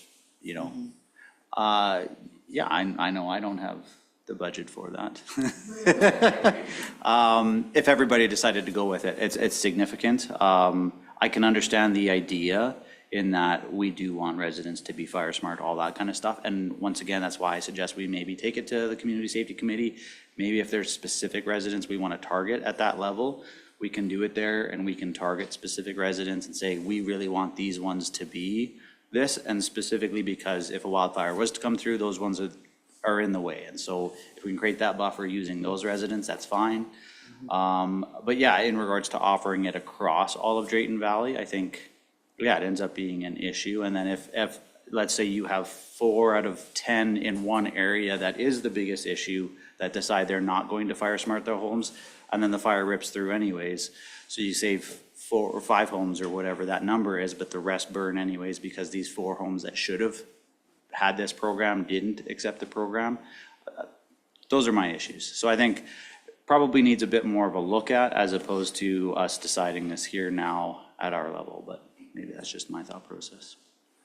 So I guess my question with that would be, because there is a budgetary ask, that would come to the council level here, how long would this type of evaluation take at that level? Because I know we're wanting to get, people educated and assessed as soon as possible. What would be, I don't know what's all happening at the community safety. Is there capacity to take this on? And then how would you reach the residents, I guess? Councillor Finn? So community safety, we are meeting next week, so we could potentially discuss it then and then bring it to council on this, I think, when's our next council? This is 17th, so we could have an answer for the next council meeting just as an update. But that also, there might be other opportunities, but it gives us till next council meeting, think about it as councilors. Come up with and some then- ideas of And then we how. can maybe come up with some ideas and then just add it back to the next agenda would be my kind of request. Perfect. Counselor Wheeler? Is there a bit of a panic with ordering the kits, like timeline-wise? You're saying it took a while last time? It does take time to get the kits in. Okay. So there is a bit of a time delay. Again, I'm just bringing this forward as information. Yeah. Yeah. Council wants to act on it, then that's fine too, so. I was just gonna say, if there was a major delay, even if we discussed, we could commit to purchasing the kits right now, and then how we decide to hand them out, sell them, deal with it, could be handled down the road. But if it's not a panic, a couple weeks Yeah. won't make a difference, then, okay, we can just wait. Counselor Jeffrey? I just want to make a comment that definitely support the concept and the idea. We just need to figure out exactly how to do it. Yeah, with the, less financial impact. Counselor Clark? Are these recognized by insurance companies? And if so, do they provide any sort of relaxation on, for in-home Forgot that. insurance? I don't know that for sure. I'd have to do a bit of research on that. So I can do that and bring that back. Okay, you would think some sort of rebate or something, right, that you've taken those extra steps? Maybe? Okay, so there's been a lot of conversation about where we want to go with this. I think that we're all of the mind that this is an important program to offer the residents. It's just a matter of how we'll pay for the program and what that'll look like. What I'm hearing is the suggestion come that it will go back to the community safety. They'll work out the kinks and figure out maybe a couple of options and then bring it back to our next council meeting? Okay, do we need a motion then for that, or do we want to just table it, or? Okay, do you want to make a motion? I make a motion that we receive report AIR 26091 as information and to bring it back to council at the next council meeting with more information. Perfect, does Or that sound further good, Ms. information. Stone? I think it's fine. I was looking for more like direct the Community Safety Committee to take this away to review and bring back options to the next council meeting. And direct community safety committee to bring back our options to council. Because basically accept as information means do nothing. Yeah, Yeah, We would like to do something. yeah. yeah. So I guess direct And administration to engage the community safety committee to come up with or more information on the program.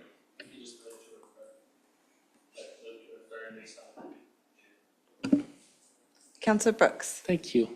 You could just move to refer this item to the Community Safety Committee, and then they can, administration can present their findings. Love it. Oh, perfect. So Ms. Thompson, what did you get out of all that? I have that council direct administration to redirect to the community safety committee and bring a report back. I think we'll just, the council directs administration to refer this to the community safety committee. Yep, Okay. perfect. Okay, any comment, question, debate on that?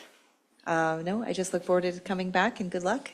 We'll see you back here in another month with some options. Okay, so there is a motion on the floor to redirect this to the Community Safety Committee. I'll now call the motion. All in favor?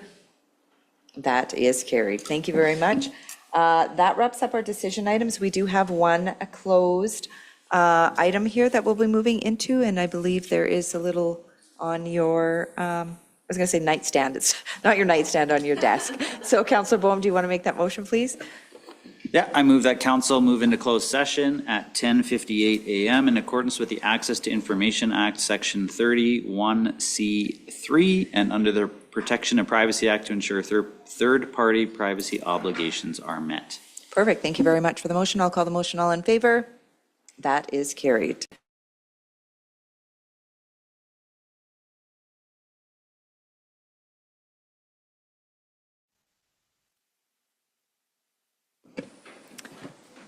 Thank you, Councillor Boehm, for moving us out of closed. Is there a member of council that would like to make a motion, please? Councillor Finn? I make motion that council directs administration to enter into a naming rights agreement for the Total Works Health and Fitness Center as discussed and closed. Councillor Boehm for moving us out of closed. Is there a member of sorry, it's that delay. Here we go.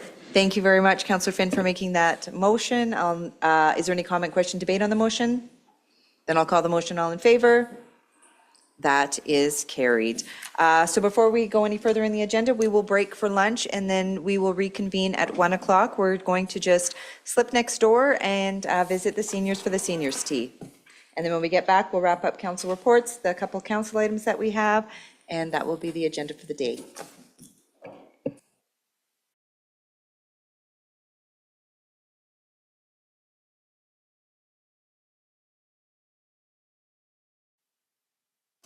Okay, perfect. We will reconvene our meeting back at 1:04 PM. Next up on the agenda is our council reports. First up is Councillor Jeffrey. Okay, so I have to put my glasses on so I can read my notes.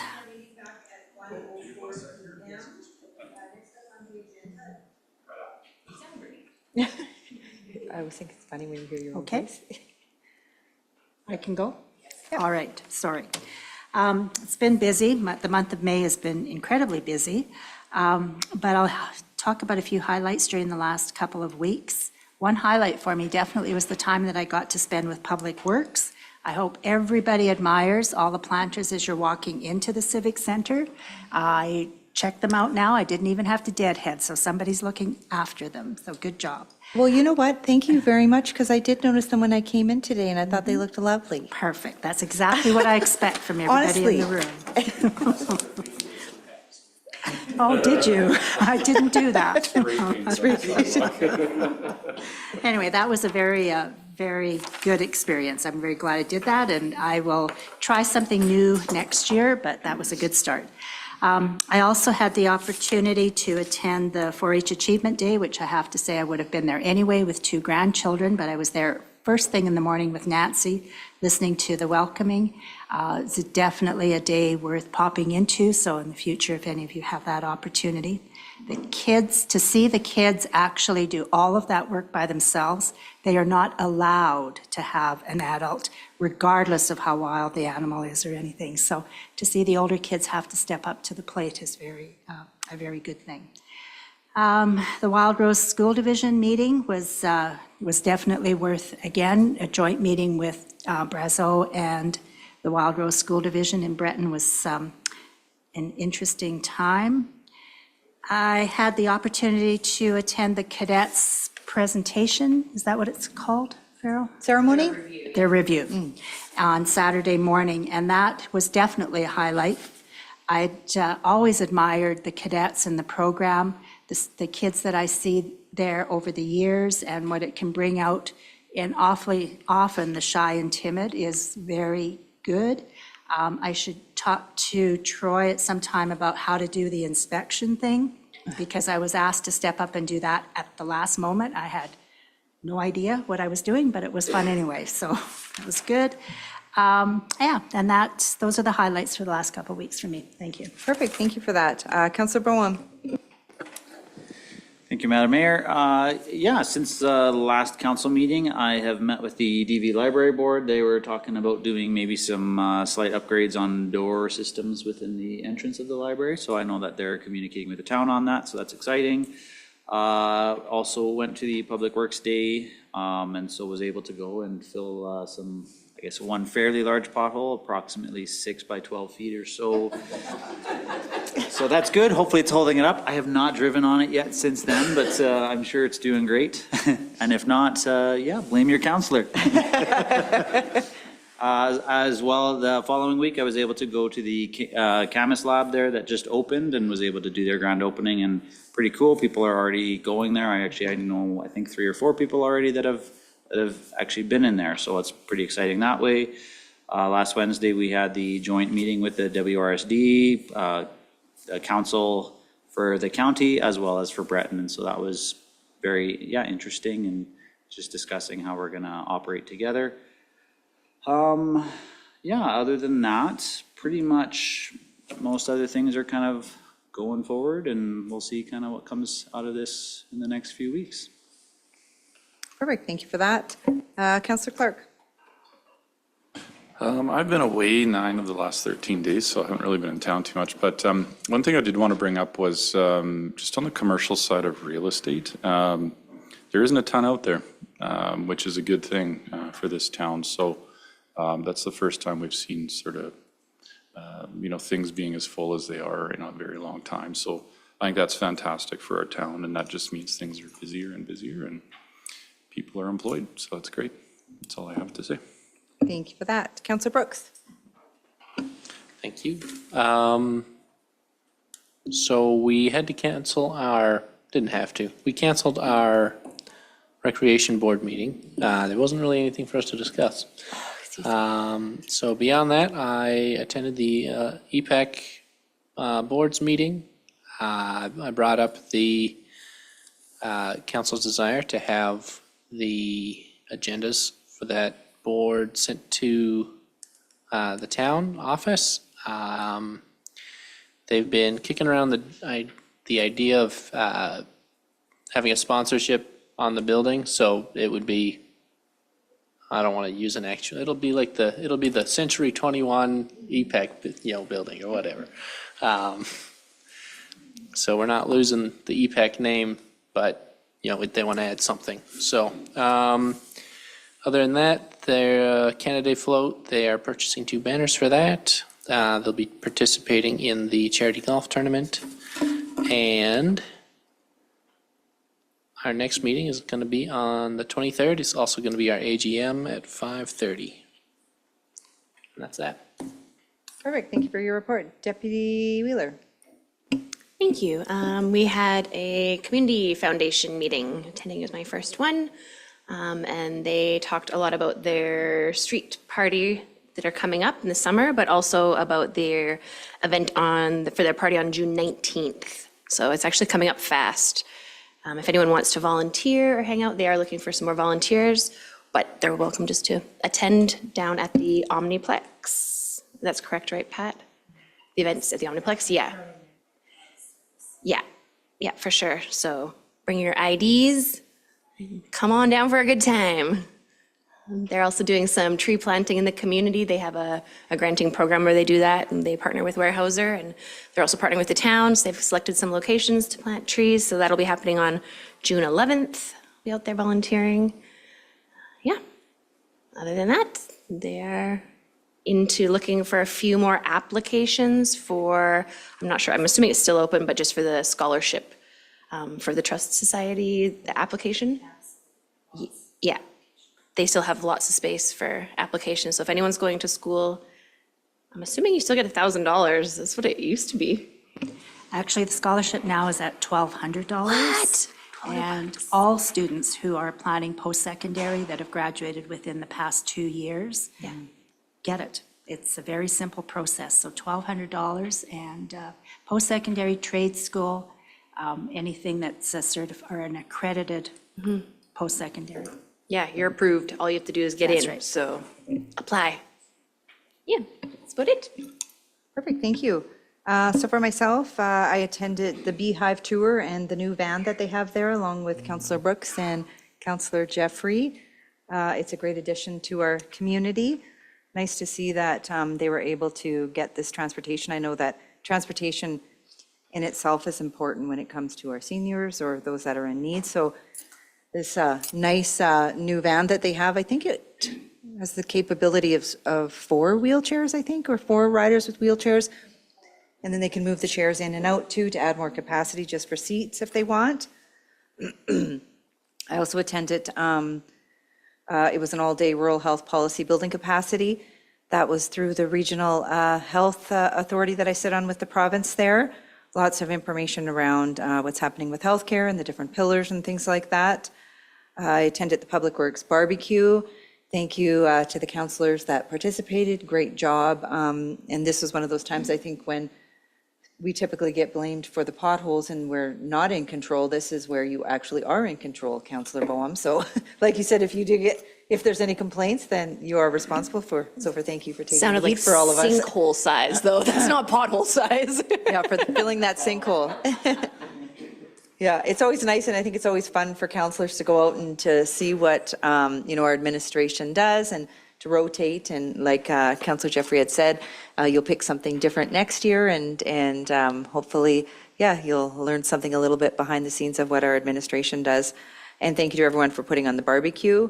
I also had a couple meetings with our RCMP staff sergeant. We're looking at building community impact statements for some of the prolific offenders in our community. So we'll have a few of those going out the door in the next, probably in the next week. There is a deadline. So I'm working with Ryan right now to get those out. There's 3 that we're working on. There was also the Camas grand opening. It was really well attended. It was nice to see that we have this service now in addition in our community. I think that this is the first of the mammogram now that they're offering there as well. Before it was the mobile unit that you always see come to the community. So this is a permanent fixture there at their store there. So it's nice to see that being offered in our community. I was also part of the bail and jail. So that was raising money for BOLD.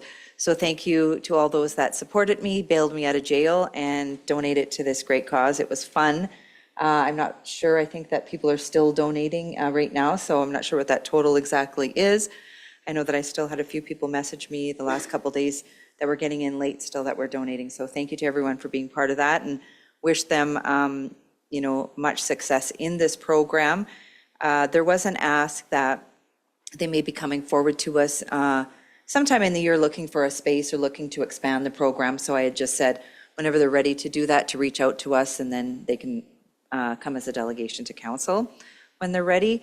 We're also finalizing the last details of the second annual joint golf tournament that's going to be happening in July between the town of Drayton Valley and Brazeau County. So everything is coming together there. We have some great sponsors, great prizes. It'll be another fun year with raising funds for 3 of our charities, a few business meetings in the community, and as well as a task force pre-meeting, just trying to decide what we're doing with the task force and with homelessness in the community. I know there'll be some other updates and options and ideas coming forward at our next governance and priorities meeting. And that is it for my report. Is there a member of council that would like to make a motion to accept the reports or receive the reports as information? Councillor Jeffrey, thank you for that. I'll call the motion. All in favor? That is carried. We'll jump into council items. First up is 10.1, roundtable discussions. Go ahead, Councillor Jeffrey.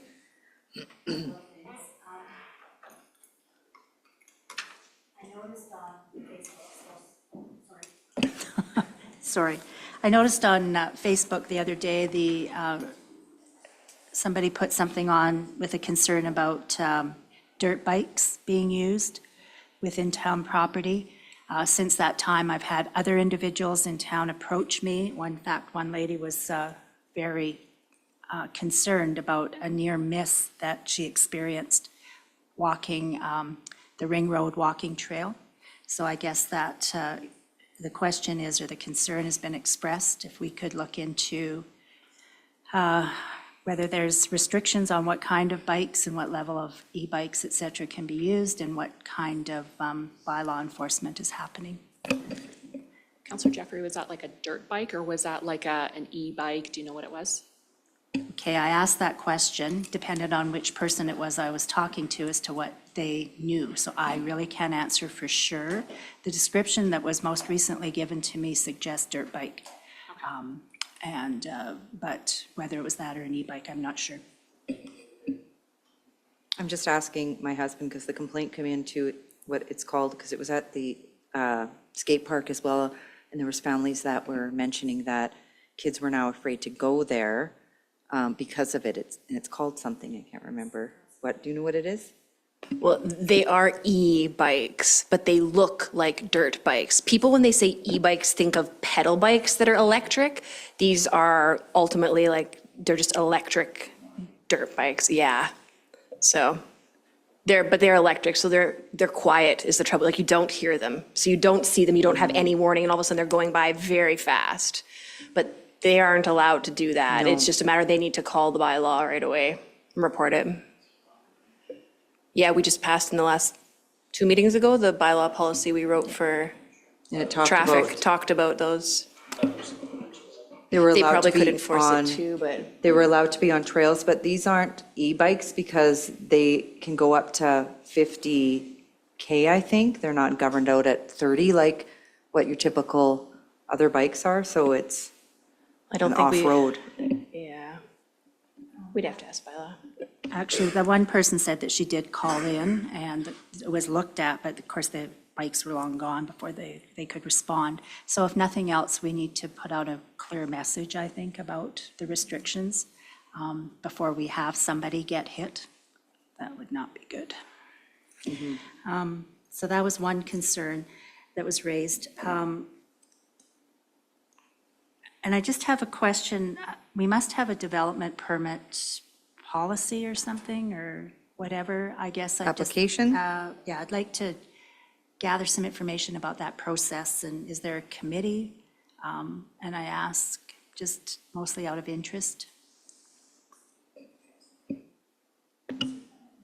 Sure. I'm not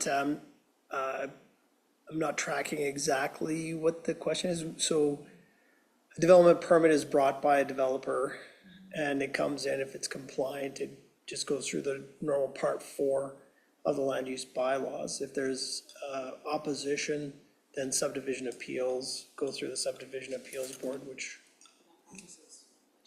that's right, yeah, it's a legislative process, yeah. But I'm more than happy to sit down and walk through it Sure, anytime. I'll do that sometime. I'm just asking because I actually just recently went through and with the county with the Okay, great, issue, so I'd just like to know if we're similar or not. 100%. And the most important part of this is that, as you know, as Councillor Wheeler mentioned, the Community Foundation is planning the street party that will be happening in August. We met last night. This has grown to be immense, just so everybody's aware. The projected number of people attending is, weather permitting, and I don't question it, it'll be 4,000 plus, which is where it kind of ended up last year. So if you can imagine a small group of volunteers out there trying to set up and do the work during this time and then having to clean up and keep the garbage, et cetera, under control, it's a phenomenal project. So the request has been made as to whether or not the town could possibly provide some help in terms of manpower for setup and cleanup in particular. That would be very much appreciated. It's grown to be a community event. People hear street party, they connect it directly to the town, and to realize that it's a group of volunteers that are doing all that work. If we could step in and provide some help, I know that they would very much appreciate that. So just something to think about. Could you ask the foundation to send a formal request of some sort of letter or what that ask and the contribution is? I sure can. I'd love to do that. Thank you. Thank you. Anybody else? Councillor Clark? Yeah, round table. Oh, I was going to go to Councillor Clark first, yeah. Just really quickly, last week I tried to submit something on the portal. It wasn't working. I don't know why. Wouldn't let me get past, so you attach a picture and then I wouldn't go any further. So something to look at. I don't know if it's been quiet on there recently, because if it is, maybe. Did you? Oh, okay, okay. Yeah, I tried twice at different times and it didn't work, so who knows? Maybe just gremlins, yeah.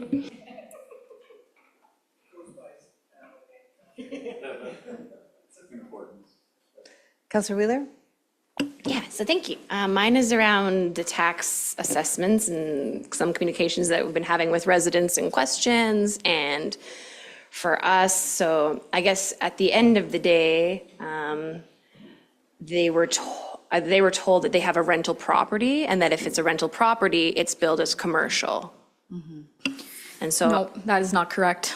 Okay. I did speak with Connor, and I do think that there is one person that called in where I think that they had so we have multi-residential, which we're still looking for the exact bylaw. It was repealed, and then a new bylaw was done with an updated definition, but previously it just said multifamily home. However, at some point it was updated to say 4 units or more.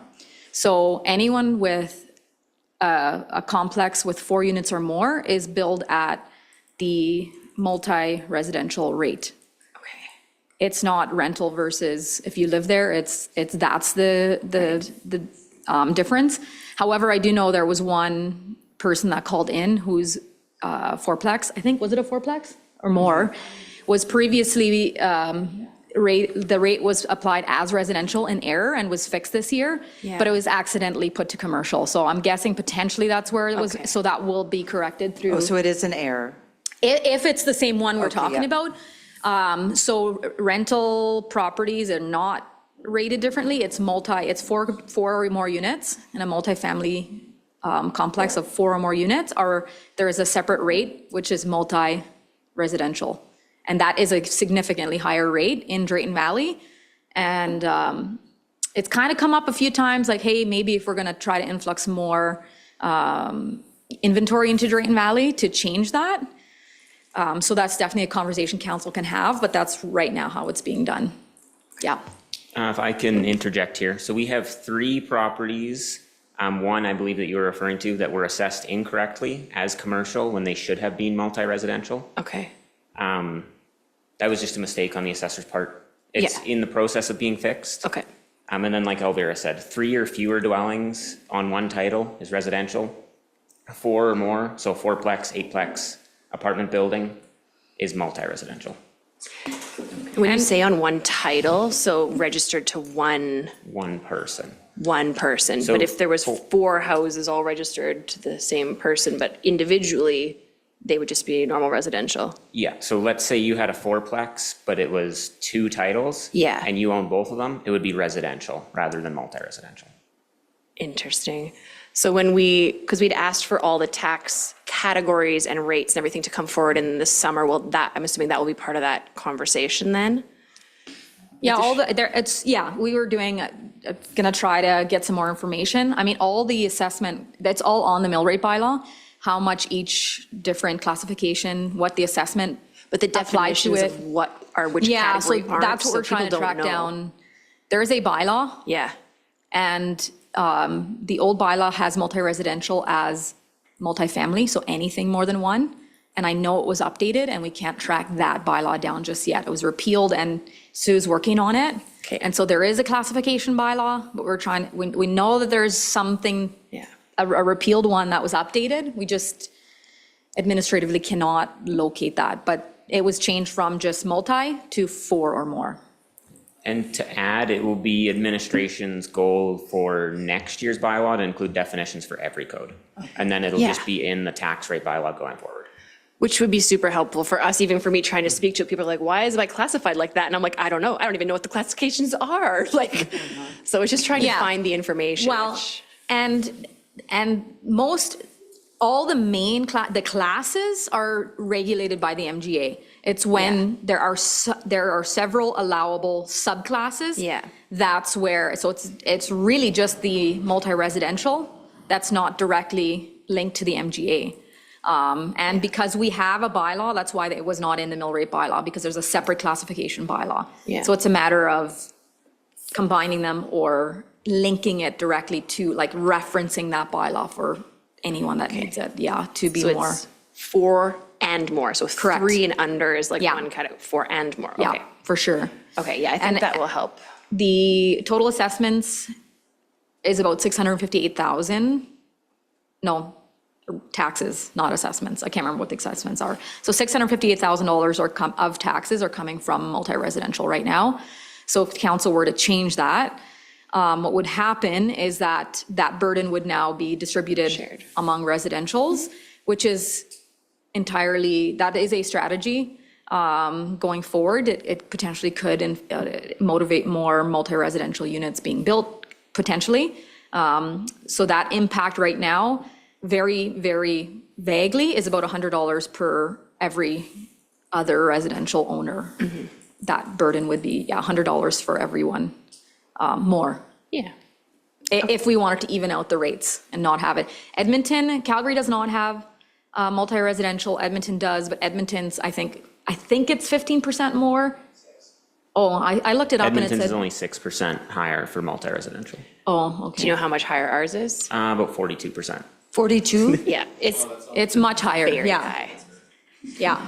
Yeah, I just need to have all the information to have the conversation, like we said, to say to people what it is, why it's like that, and then we can look as a council and say what we want to do and change it. It's just, Yeah. Yeah, I would have guessed the rationale at the time is if you own a fourplex, you're using it for income generating purposes. Yeah. So it's kind of like a middle step between commercial and residential.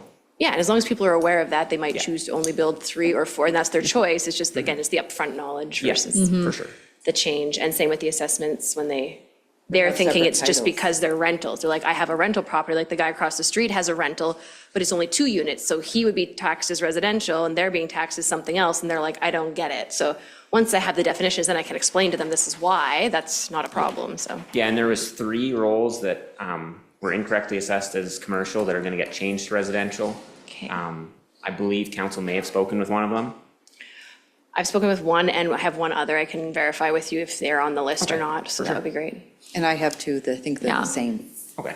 And just always encourage them to reach out to the assessor, because if Yeah. there is a mistake, it's no problem. It's Yeah. just fixed. Like, sometimes it's just sometimes it's the system, it picked the, whatever. Yeah. And sometimes if you can prove one or the other, like, because they don't go in and like assess everything every single year, you know what I mean? Sometimes there could be a change, like, who knows, right? So it's always good to call to get information, right from the assessor. Yeah, awesome, thank you. Perfect, thank you. Counselor Brooks? Thank you. So just one point of clarification on that last one, and then I have a separate question.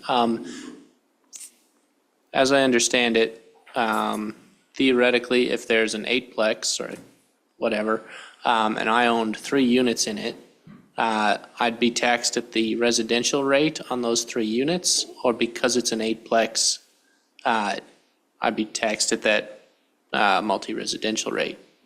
So it depends on the title. Let's say you own an 8-plex, but there are 8 separate titles, you'll be taxed at the residential rate. If the 8-plex is on one title, you'll be taxed at the multi-residential rate. Right, so if I own 3 and somebody else owns 3 and somebody else owns 2, then we're all. Residential. You got it. Residential. very good. So once it hits 4, then it goes to the Yeah, multiplex. that's how I Residential. understood it. I just wanted to clarify that. My other question is unrelated. Thanks, Connor. We had a motion at a previous meeting to provide a letter of support for Star Catholic. I was wondering where that's at right now.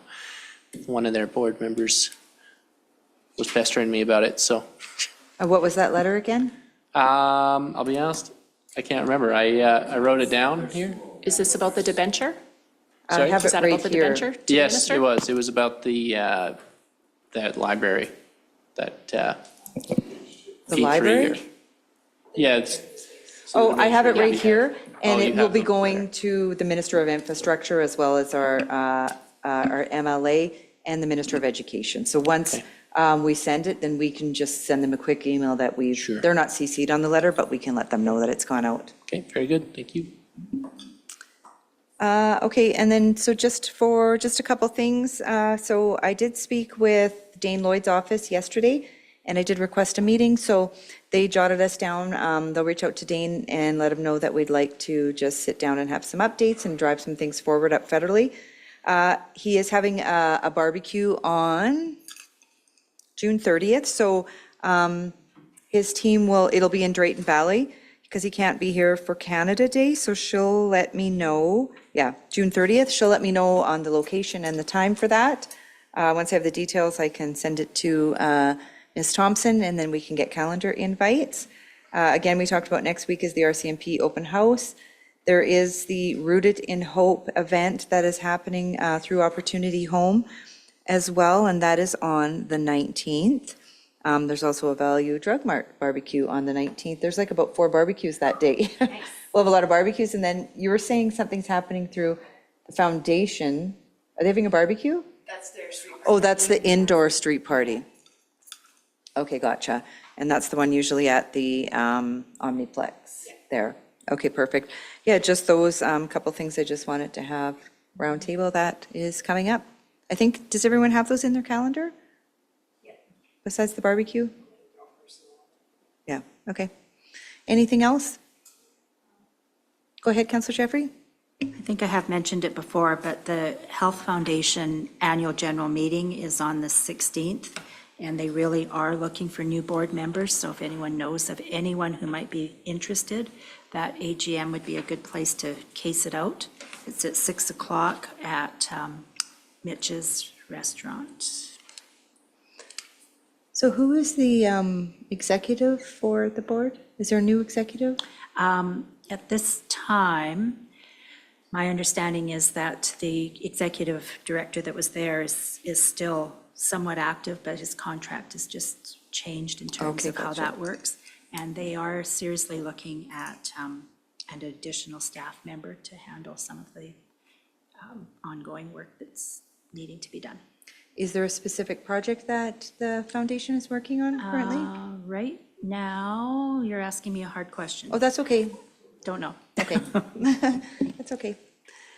Okay, if there's nothing else, then we'll move along the agenda. Next up is 10.2. This is an update on the mobile trades unit.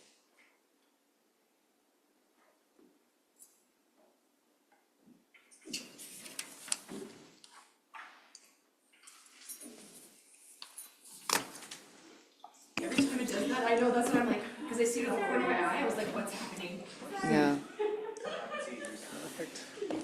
Yep, that's one. Well, that's okay. Thanks. Oh, go ahead, Mr. Brandt. Great. So I feel like I've got a permanent indentation on this chair today. It's perfect. So just as for everybody's information on where we're at with the mobile trades trailer. Everything looks like it's coming along really nicely. Shelley and I were just discussing this a few moments ago. There are some power issues that need to be hammered out, but nothing that's insurmountable. Everything is working out quite fine. It'll be arriving next week and start for the emplacement. Corinne Friesen, our Economic Development Officer, is stick handling this with the team. She's put out a recent, I would call it an op order, letting everybody know what their groupings and tasks are and when everything needs to be done. So we will have two programs, two cohorts. The first one that kicks off will be carpentry, and the second one will be the electrical cohort, 8 to 10 students per cohort. And they've reached out to find appropriate instructors local. If we can't get our local instructors, then they'll be going outside of the local area, but there hasn't been any red flags on any of that. So it's kind of where we're at. Looks like everything looks good, green lights everywhere. Perfect. This is exciting. Are we going to be doing a celebration, a ribbon cutting? How are we celebrating this? Sure we can. Great initiative. I'm not a fanfare kind of guy, but yeah, we most certainly can. When the first cohort goes forward, we'll plan for an opening, an event. Prior to that, I would suggest that June, July are really going to be focused on getting it set up, doing all the tests that need to be tested so it's good to go. But when the first cohort is coming in, that'd be great. Yeah, I think The this morning is of. a really a good news story for our community. It's something that, we've been working on, the community's been asking for quite a few years. To finally see this come to fruition is awesome. I know that there'll be a lot of excited people. They're already questioning what programs are coming and how they're able to stay in the community. So I think we should definitely be celebrating somehow this.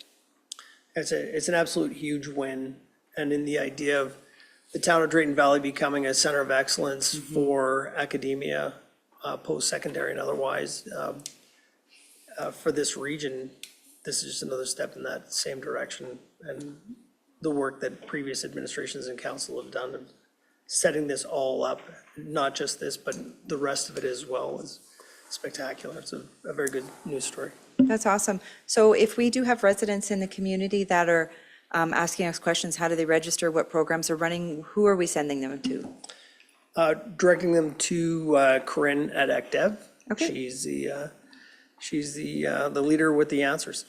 Perfect. And when are we expecting the first program to run? September? Yes. Yeah. September? Okay, perfect. Go ahead, Councillor Jeffrey. Just a quick question regarding student recruitment. Are we doing anything to put the word out that this is here and that these programs are available? Yeah, so there are internal, external communication strategies within the document, but going out to local schools, websites, social media, all of the likely places to find that first 8 to 10 cohort that's interested. That'll be starting to push out once we get a little bit further down the line. But yes, there's a cunning communication plan. Perfect, thank you. Any other questions? No? Okay, wonderful. Thank you very much. That's exciting. Next up is 10.3, seasonal updates. I believe this is Miss Terry.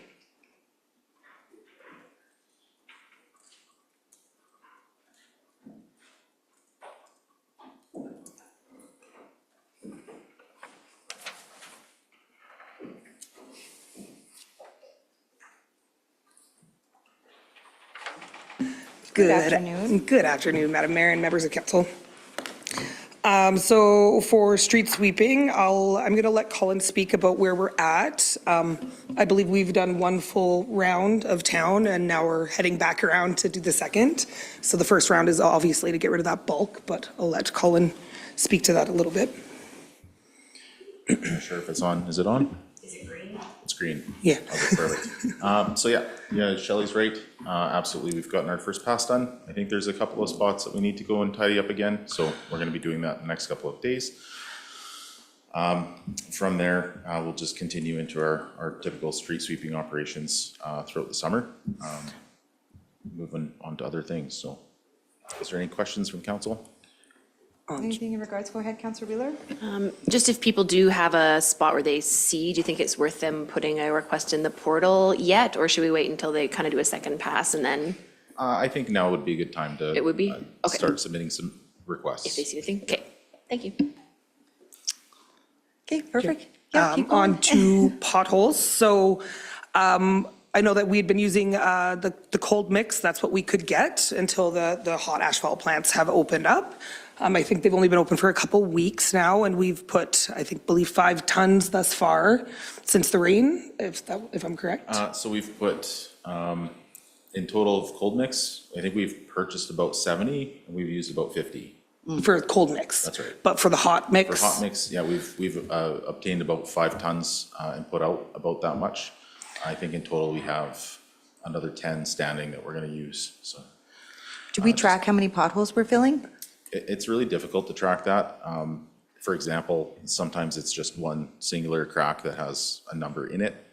So we're finding it a little easier to track our work with, based on tonnage. Okay. No, I was just only asking as I see other posts in municipalities go out saying, we filled 64,000 potholes, and I was like, I wonder how many we've filled.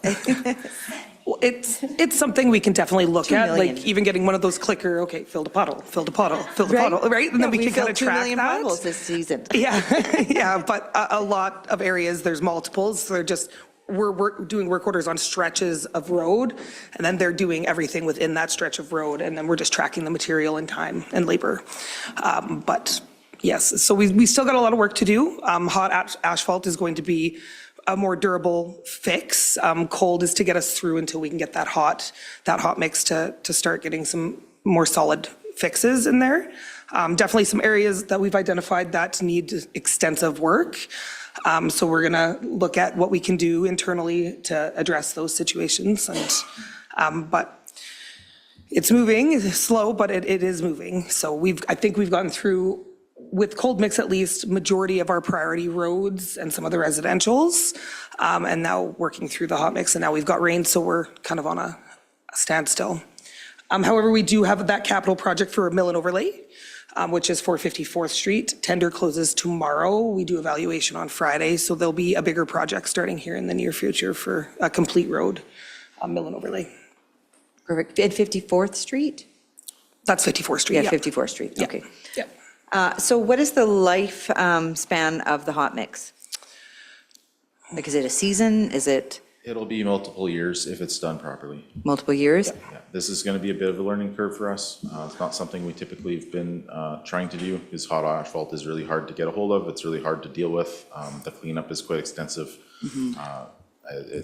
Everything about it is quite tricky, but certainly we're up for it. So we're doing some early stage testing, as Councillor Bowen got to experience firsthand, and getting our seasonals trained to be able to have a crew out there very steady and very well trained to do so. So are we saving money by having our own crew and our equipment doing this? Like opposed to hiring or contracting it out? So the cost of hot asphalt is quite a bit cheaper. Yeah. Of course, there's going to be an offset for costs putting it out because we have to get it hot and all those other things. But I do believe in the long run, it's going to be a much more cost-effective way of repairing roads. The cold mix just doesn't seem to last as well as we like, so. And so for some of those bigger areas or areas that we're still, concerned about or hearing from the residents, do we have a plan, like maybe even a timeline or a schedule that, when they're going to be done, just so we can be communicating? Is that, I hear you, yes, we're aware, we're going to get to that.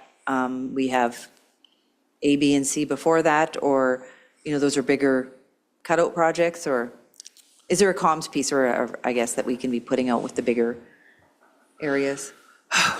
I mean, we are going to get out a comms piece here shortly.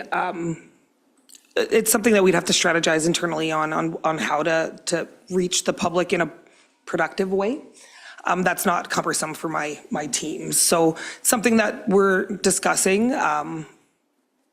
However, like generally what we would do is if we're doing a bigger repair, you're going to be shutting down that road. So you're going to give the public a little bit of heads up to say, hey, this work's going to be happening in this area and we're shutting it down. And that would be kind of the communication that we would suggest going with, just because of recently how rough it's been on communicating to the public when it comes to these controversial topics, for sure.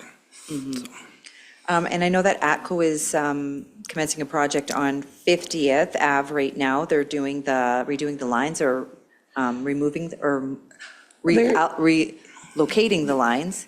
My understanding from the approvals I've seen and signed off on, they are doing verification digs. Oh, so will they be doing kind of sporadic holes, or are we going to get, what I'm getting at is here, could we get a little bit of a skim coat there or some sort of pave happening out of this? That's certainly a possibility. Yeah, I'm not sure how much. Areas where they're working right now. Yeah, how much impact's going to be to the actual road surface? Okay. And I mean, within our agreement with them, it's, they repair what they've broke, not repair anything else within that area. I could have conversations with them and see whether or not there's room to pivot within our R&M budget to see if we can do a little bit more with them. But other than that, and generally, they're just going to focus on what they've impacted. I wasn't sure if it was a full tear up or if it was just like little. I would assume they're doing verifications on depth, material, things like that within their infrastructure, nothing extensive. Okay, I'll go to Councillor Wheeler, then Councillor Jeffrey. I was just gonna say, if they're digging the ditches, maybe we could plant trees, some kind of a negotiation if we can't get more pavement. Councillor Jeffrey? Just a quick question, how long do we project that they're going to be working in that area? Their timeline was very broad. It was from the 1st to the 27th, I believe, of June, and being done, completed the 27th. And are they part of the utility trailer and trucks that I've seen at the old HW pickup location? They're part of that team there too? That's correct. Okay, I wasn't sure. Yeah. I seen them the other day parked there and I wondered what was happening there. We got quite a few approvals this year from the pipeline side of ATCO. So we've got multiple areas. 18th Ave will be impacted for a while, coming up next. So there's going to be quite a bit of activity from ATCO in the community. From the Okay, good. conversation that I had with ATCO earlier today, they're starting from the north and they're gonna work their way south on those digs. So they're actually starting up at HW pickup site, as you Gotcha. mentioned. Next was 50th Ave. From there, they're gonna go to Beckett Road. They're looking at that fairly soon here, it sounds like, and then they're gonna move down to 18th Ave.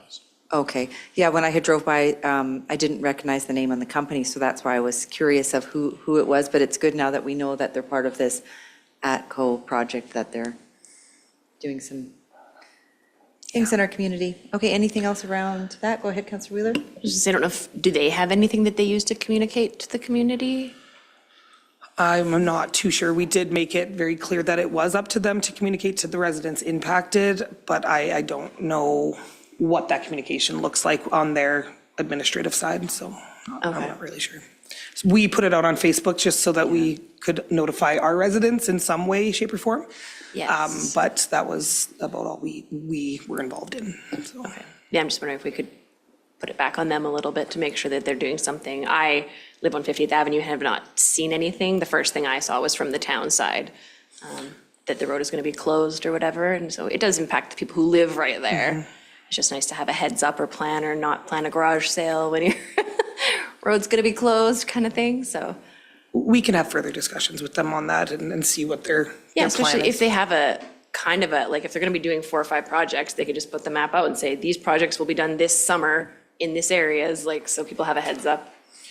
Yeah, I know when they did 50th, there was a lot of disruptions though, so that's why they would communicate those disruptions door to door, but other than that, on these ones, they don't generally communicate that unless there is a disruption to the service.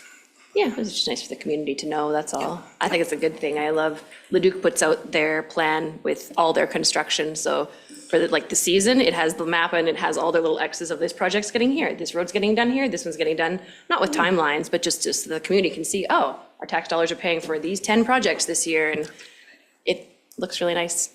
That's a great idea. Yeah. Yeah. Yeah, it is good. Your tax dollars are going, yeah. Yeah, we're doing things. Put something together. Okay, perfect. Next. Oh, mowing. That's me still. Mowing rotations. So, I mean, every year in May, it's always a complicated season. It's because everything is cut to the same level, everything starts to grow at the same rate. And generally, when the frost leaves the ground, that rate of growth is quite extensive. Dandelions pose a problem. It slows us down quite a bit. Plus, if you look at the grass, it's not nearly as tall as the dandelions are. So it does look worse than it actually is. But our mowing rotation, we were hoping to get everything done mowed first mow this Wednesday. However, we got hit with a pretty good storm that has delayed that progress. We've had some issues with equipment as well, so some breakdowns that have slowed things down. And I can let maybe Colin talk a little bit more about that side of it, but. Yeah. We have some tired equipment. It is aging. Some of our units unfortunately are suffering some issues that are a bit harder to resolve, like electrical issues, widespread ones as well. So they're spending quite a bit of time tracing those. So some of that equipment has been down either repeatedly or on an ongoing basis. On top of that, we've had some other bigger projects that we've tried to tackle to try to in-house to try to save a few bucks contracting out. And those, play a factor as well on the mechanics availability. So yeah, with the aging equipment is certainly tough. I know every mower that we have running is out anytime that it can, so. So how do we get ready for the season then? Like prior to spring coming in, we're trying to get depending on weather, and we're trying to get, the weeds picked, the grass cut and do all that. Like, do we have the same timelines or the same plan every year that, like, hypothetically, April 1st, this is what we roll out? Contractors, students aren't on, like we go out, or do we follow a process, I guess, to get ready for the season, the changes in the seasons year after year? Yeah, I mean, we currently don't have contracted funds for mowing, so it's not been something that we've been doing. I know that this year, any opportunity, we've been trying to be a bit more opportunistic, so any staff that mentioned throughout the interview process, I'm available a bit earlier. We take that into consideration. We try to start them earlier so we get some training, so we have a few more people to send out early, but also keep in mind that equipment, all of the mowing equipment that we have is out in the winter as well. So it's a very hard shift from an April snow event and into the summer mowing, and that all takes time with switching equipment over.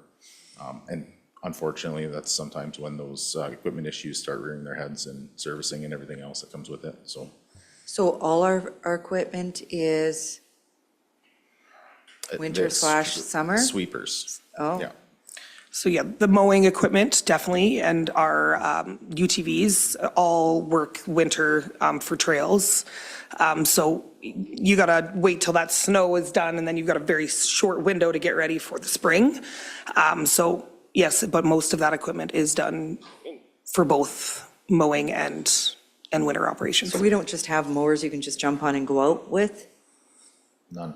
No, they all are repurposed every year for winter operation.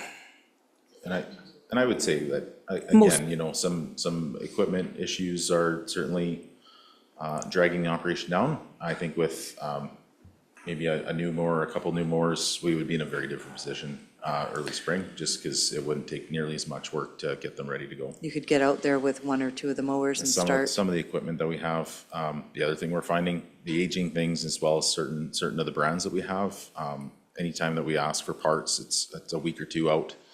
So then we're sitting waiting for parts to come in before they can go back out. So we had purchased the Ventrex mowers, the Dually Ventrex mowers. Those are very difficult and expensive to run, hard to get the parts. Those are the ones we struggle the most with getting those parts for. So, and then the cost of them is quite substantial. Now, we know the purpose of them. They're to mow slopes and things like that. But there's other options that we're exploring to see what we can do to still provide the safety we need for our team, but be a bit more efficient with that, so. So the Ventrex mower, is that just a mower? No, they mow and sweep both. Mow and sweep, Yeah. okay, And interesting. there's Wow, I actually a didn't know couple of that. different attachments as well. We're really oversimplifying, but Yeah. generally speaking, they sweep, so. Yeah. Okay. What's on the, next. line painting. So line painting is scheduled to start on June 8th, weather pending, of course.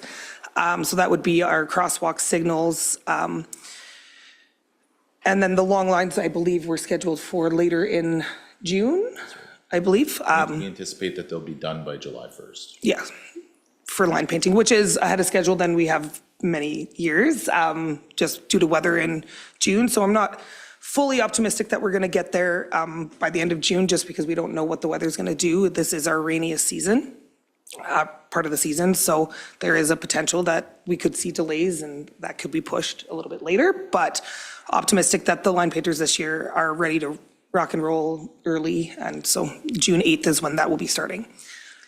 Crack sealing. Oh, yeah, go for it. Go ahead, Councillor Clark. Yeah, I just want to ask a question about line painting. So the intersection of Highway 22, 50th Avenue, that'd be highways, I'm assuming, right? Correct. I noticed they had painted over dirt, piles of dirt, and I'm assuming there's a lot of people maybe pointing at the town for that.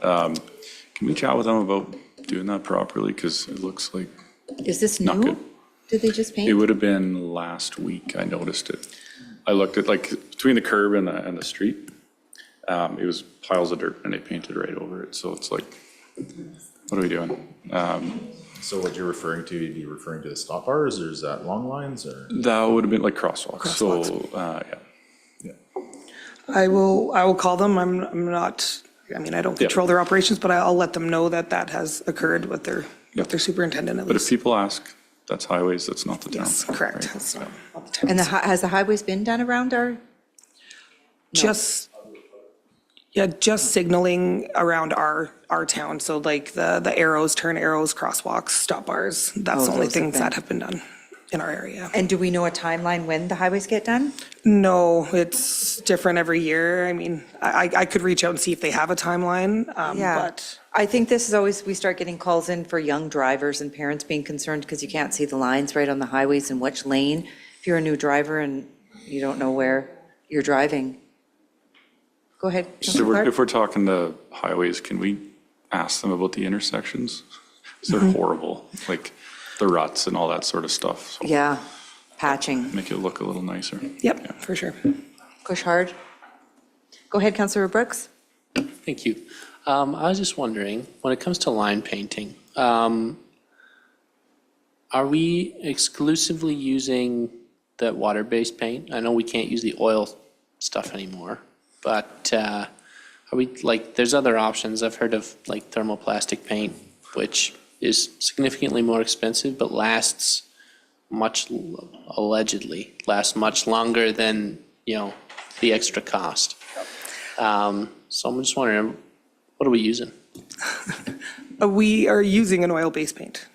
We're not using lead-based anymore.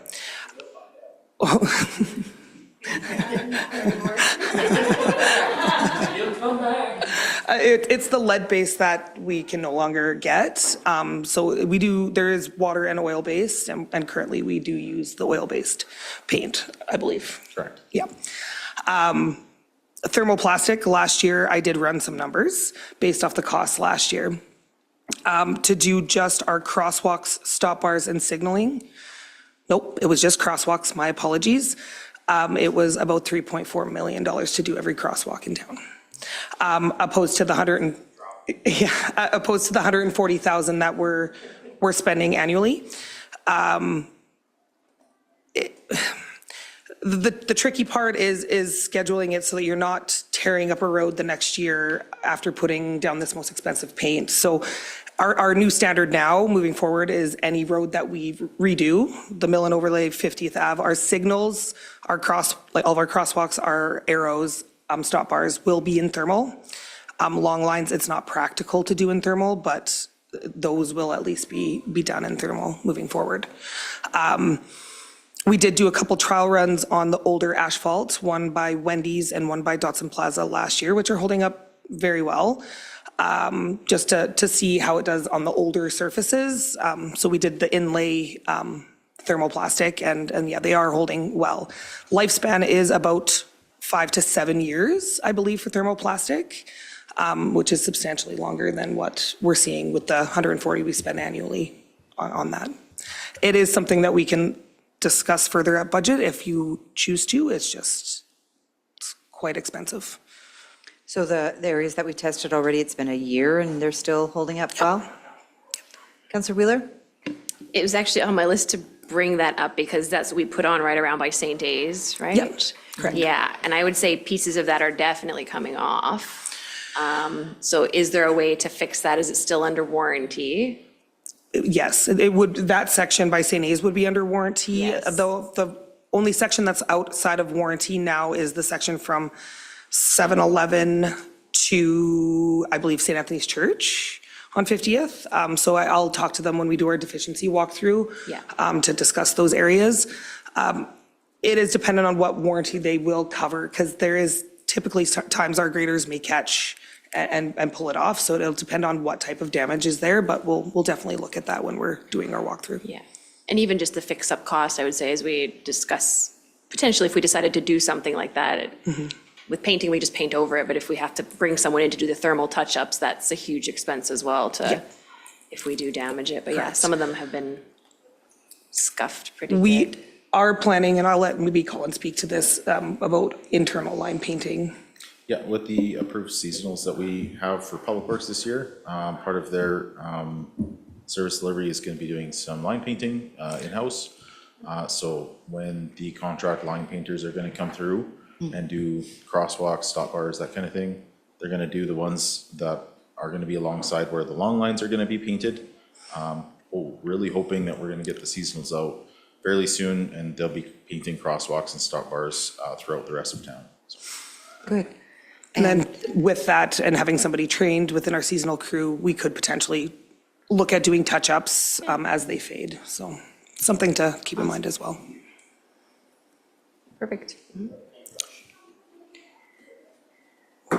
Does he have another question? No? Okay. And then for crack sealing, we have had some scheduling difficulties, that's for sure, with the crack sealers this year. So there is a potential that our line painters are going to be coming in prior to our crack sealing starting. They were projecting potentially end of June or beginning of July. That's correct. Yeah, so, but again, with our in-house capabilities, we'll do touch-up as required. If that occurs, our hope is that we can flip them and they can come a little bit sooner, but at this point, scheduling is late June, beginning of July. Any questions? Any questions? So with all of these updates, are we planning on a comms piece going out? Yes, Okay. correct. So last week, Shelley and I started working on all of these various seasonal activities, and we have communications rolling right now. Perfect. So they were going to go every day minus the weekend. All of those things that Shelley just talked about, line painting, potholes, mowing, weed spraying, just what that looks like in the community, sometimes timelines associated with that. So those are happening right now. Okay, perfect. And then how do timelines work? Like, so we've had all this rain. Will we see our crews out on the weekends? Will we see line painters out in the evening? Like when time, like how does that work now? Because everything is seasonal to ensure that things are getting done or progress is happening. Never mind. I know, like, going through Spruce Grove the other day, they're working at night, right? Oh. I mean, we could look at that, but I'll let Colin speak to that. We have limitations to what we can do. Yeah, We generally work 5 days a week. I do anything I can to try to encourage our seasonals to help out on the weekends when weather allows, of course, and things need to be done. So we're certainly not afraid of working on the weekends. And that's, I think, all I can really say on the matter, so. Yeah. okay. I guess the question is just if it rains Monday to Friday and then you're not getting anything done, if there's the option, then, you know, do they get to go home on a Tuesday or a Wednesday and then you come and work a Saturday, Sunday to get the lawn cut, or? Yes. Okay, what about who does our line painting, like contractors and things like that? Yes, so this year we awarded to La Friends. They're the line painters that did 50th for us. We've been trying to snag these guys for a while. However, their costs were huge compared to the competitors, and their methodology and everything was the same. This year, they've come down quite a bit to get to our level, and we have awarded to them. So it is a new company that we haven't seen in town do the line painting besides on the 50th contract. Perfect. Councillor Wheeler? Yeah, I just want to say that I did actually get comments from 2 residents that were like, they were mowing the grass on Saturday. They were very happy and thankful that you were out, and they're like, the park looks so nice. So it's kudos to the team when they are doing that work. So. I do believe kudos goes to the lead hand for that, because I think she was one of the ones mowing. Oh, perfect, yeah, it's nice to see. So just a couple of things, the Omniplex Park, that for quite a few years, I've been asking about those boulevards there, how they look. I know that we have the DV 100 happening again this year, and that was one of the questions when it was going, is that when we have all these people coming from outside of the community, that the town looks nice, that we're representing and we're showing that community pride. So I'm just wondering if we will see that being addressed, like, you know, whether it's just the weeds being picked and fresh mulch be putting down there. I know it's quite aged, right? You know, around all the little boulevards at the Omni, like, there's a mulch, but it's aged, so then there's weeds coming up all through, and I think we It's the talked about it. islands The little islands, between we've the talked about it parking right in the with the front, trees, talked about it for quite a few years, is just to get some fresh mulch in there and make sure the weeds are, as we're moving into, I think the DV 100 will be September. Yeah, and that was one of the requests that was coming from them in the past, is that, you know, they want to be really proud when people come to our community, because they're traveling from all over. They come up from the States and everything to represent our community. As part of operations, would that be under the Omniplex though, or no? No. Just because it is more of a park space, the parking lot we maintain, and things like that. So it would fall under Public Works. I mean, I would like to sit down with Troy and have a conversation about what to do there. We have seen extensive damage to the trees in the area, and it's due to how they were planted. They should never have been planted there. So it would be more ideal to concrete them, and then put some planters in there, some nice planters. However, that's not something we're going to be able to do this year within budget. So we'll talk internally and see what we can come up with and report back to you guys. Perfect. And then another thing is, I was at the CTC, and there, just in front of the parking lot, there's a pylon there. I can send you a picture, and it's got wires sticking out of all the top of it.